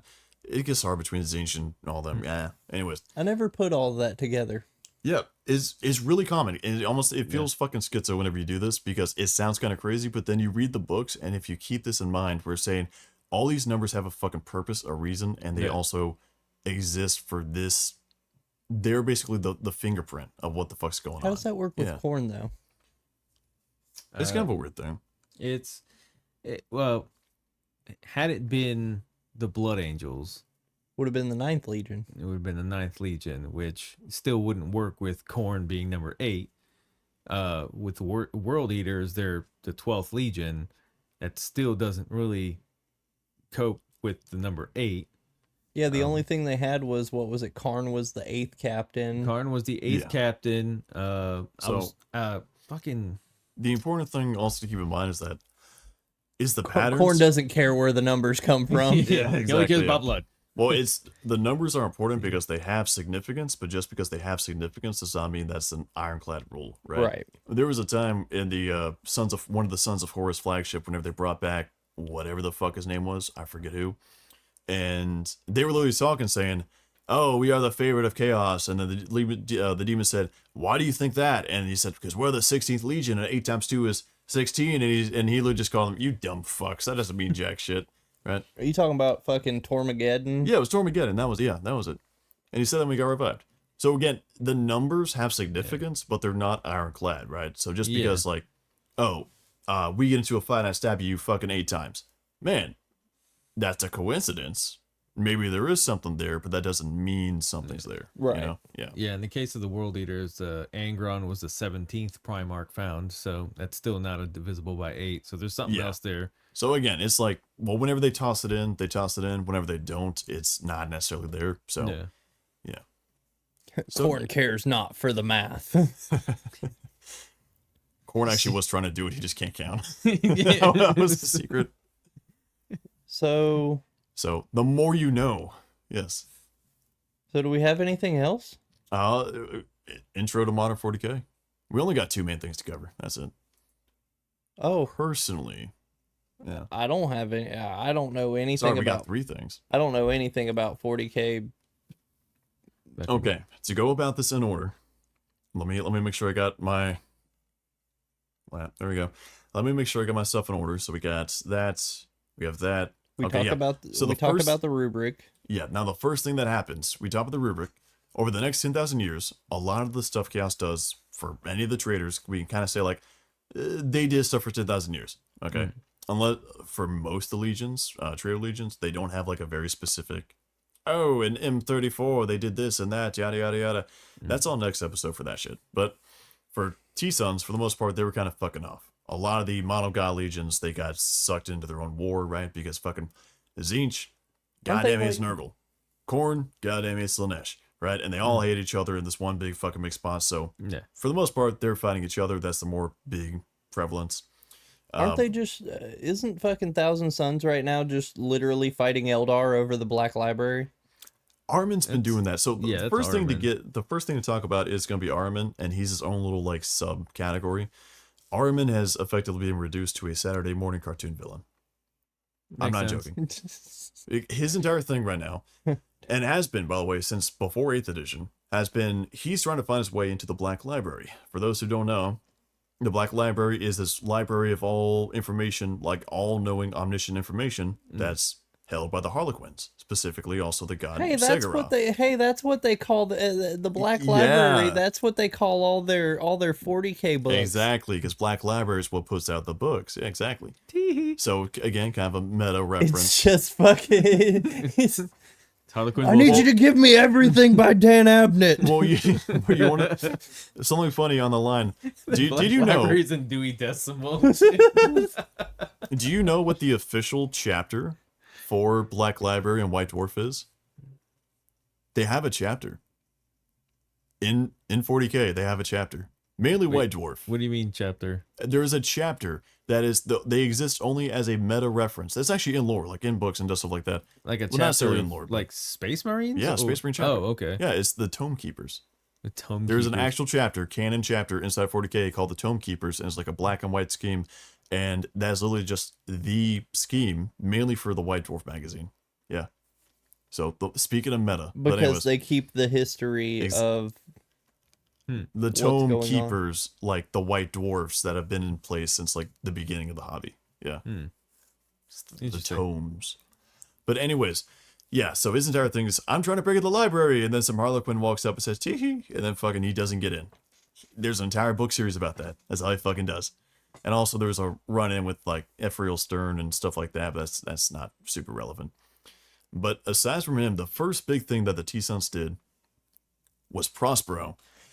And we talked a lot about this in the fucking Space Wolves episode. Oh yeah, where they siege Prospero, or where they? You talking about where they the siege of Fenris? Yeah, Siege of the Fenris system, yeah. So long story short, also to give some prelude, back, you were saying the Black Tower earlier, it was actually the, it wasn't necessarily the Black... Silver Tower. Silver Towers, yeah. Or the Silver Spires, yeah. Yeah. But they were actual parts of Tisca and Prospero, and the T-Sons actually managed to go and basically, like, also take them with them to the Plane of the Sorcerers. But also, because they're extra, they're full-on fucking, like, system-ending fucking war machines, essentially, right? They've been psychically upgraded. And went ahead, and Magnus reappeared for the first time in recorded Imperial history around pre-reformed Imperial calendar, like M39999. So during that time, he besieged fucking Fenris. He had a little fight with the Space Wolves, said, fuck you, Dark Angels got involved. That'll be relevant later. And at that point, eventually, they got bested by the Space Wolves at significant cost to the Wasn't that when the loyalists. Changeling showed up to the Dark Angels and was like, Yeah, on the bridge. Yeah. yeah. Yeah. I love the Changeling. He's such a cunt. Anyways. But long story short, that happens. Magnus showed up. That's also whenever we got the model for Magnus, by the way. He was the first ever Primarch Demon or Loyalist in 40K. And that was like end of 7th edition whenever this stuff happened. And he got his shit kicked in by a chapter master. Yes, he did. Good old fucking Logan Grimnar.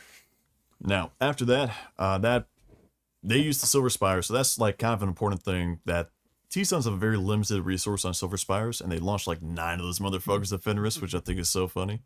It's like, oh, they hated Space Wolves. They do hate Space Wolves. But Fenris endures. Fenris does endure. Now, the second main thing that happened is whenever Gilman was resurrected, okay? At that point, Gilman's trying to get back, and Magnus kind of fucking shows up, and long story short, fucking shows up on Luna, the moon on Terra, to basically stop Gilliman before he reaches Terra. Whenever Gilliman returned, all of Chaos knew if he gets back to Terra, then our victory is no longer in our grasp. Okay? Because, well, as we now know, he launches the Indominus Crusade, he fucking meets up with Call, he unleashes the Primaris Marines. And this is one of the things I do want to talk about briefly about the Primaris Marines. There's a lot of backlash, not so much anymore when they first launched. Hey, fair enough, I get it, fucking cheap writing.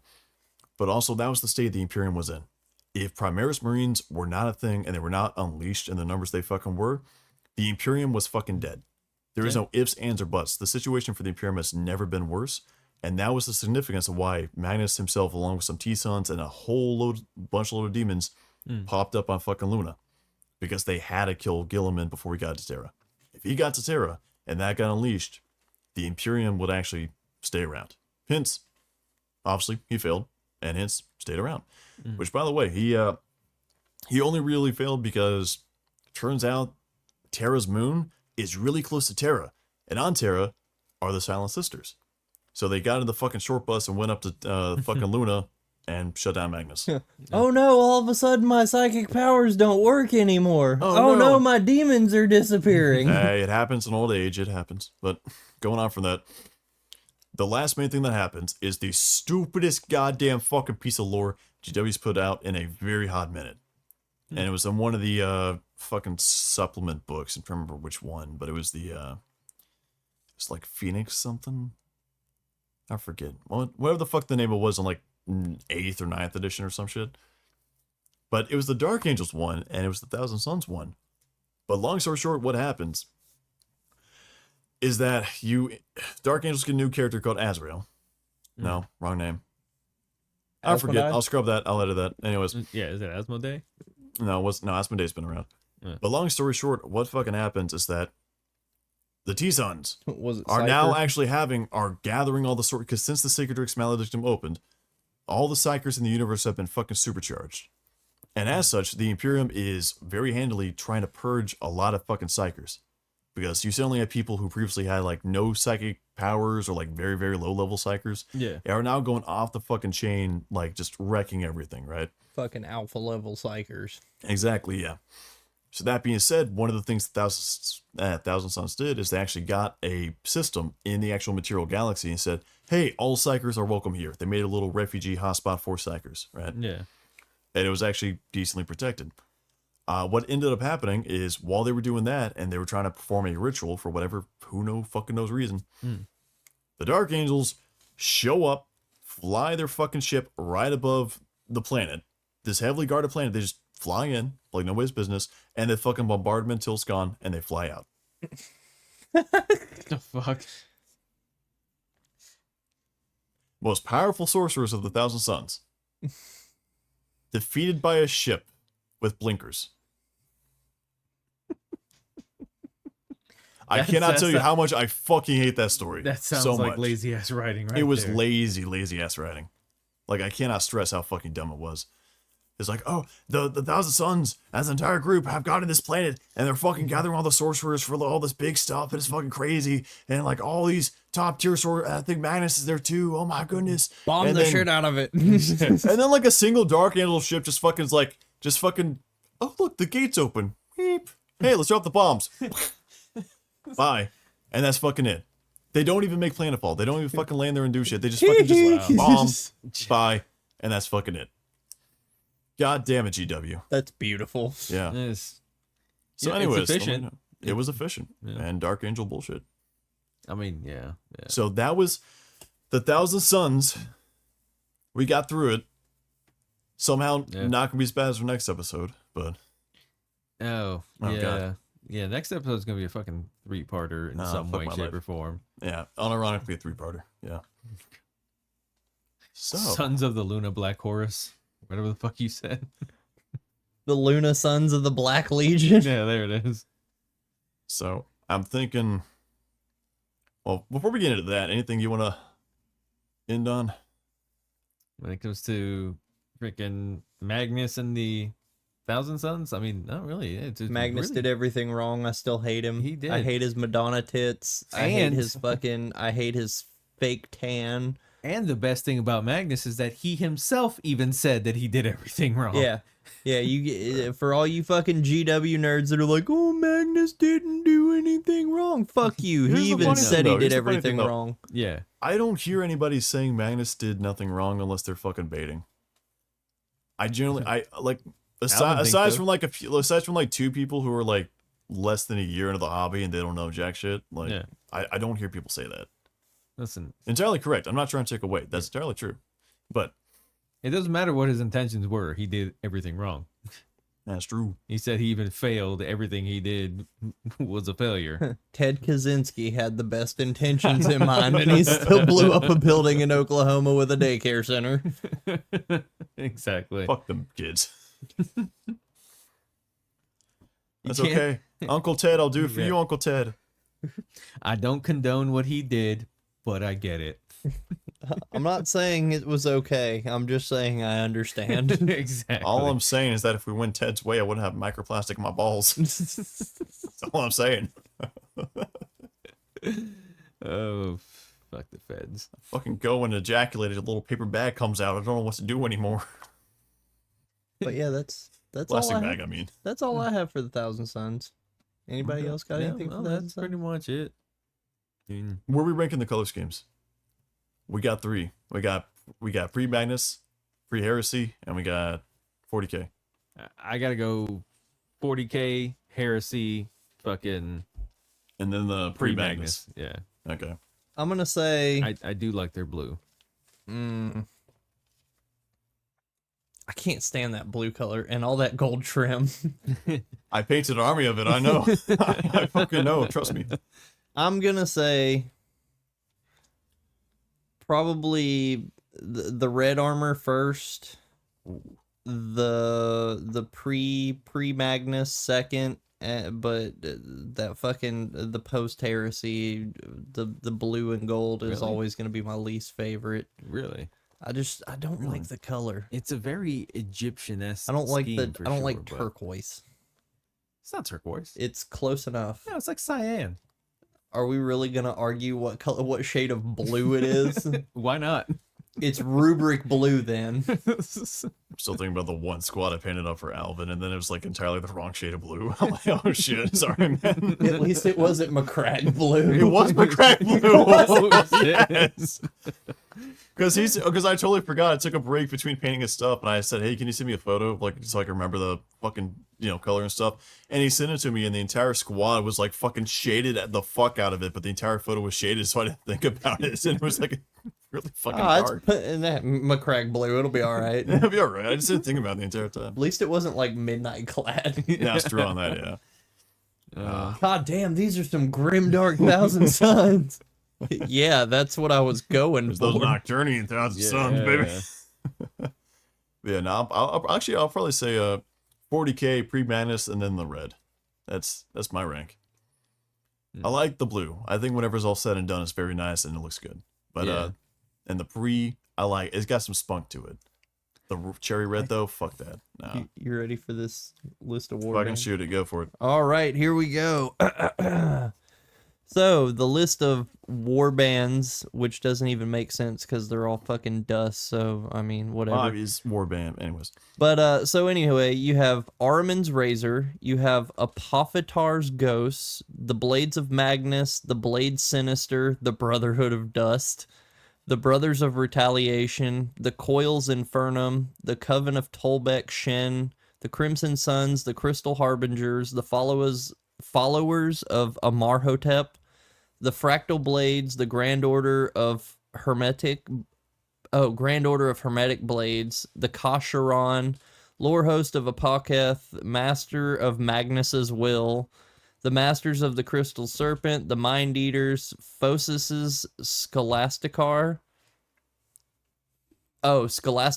Infernum, Prism of Fate, Prodigal Sons, the Reflected Ones, the Scions of the Great Architect, the Sect of the Red Echo, the Secti Prosperine, Seth's Chosen, I'm taking a nap. Tell me when it's over. Silvered This is the worse than the Silver Ultramarines. Sons, the Silvered Sons, the Six Cursed, the Sons of the Cyclops, the Thralls of Magnus, the Tiscan Host, the Triad Temporis, the Warband of Sekoth, the Warpgeist Zenash Capensis, and the Rubric Phalanx. Thank you for saying Space Marines.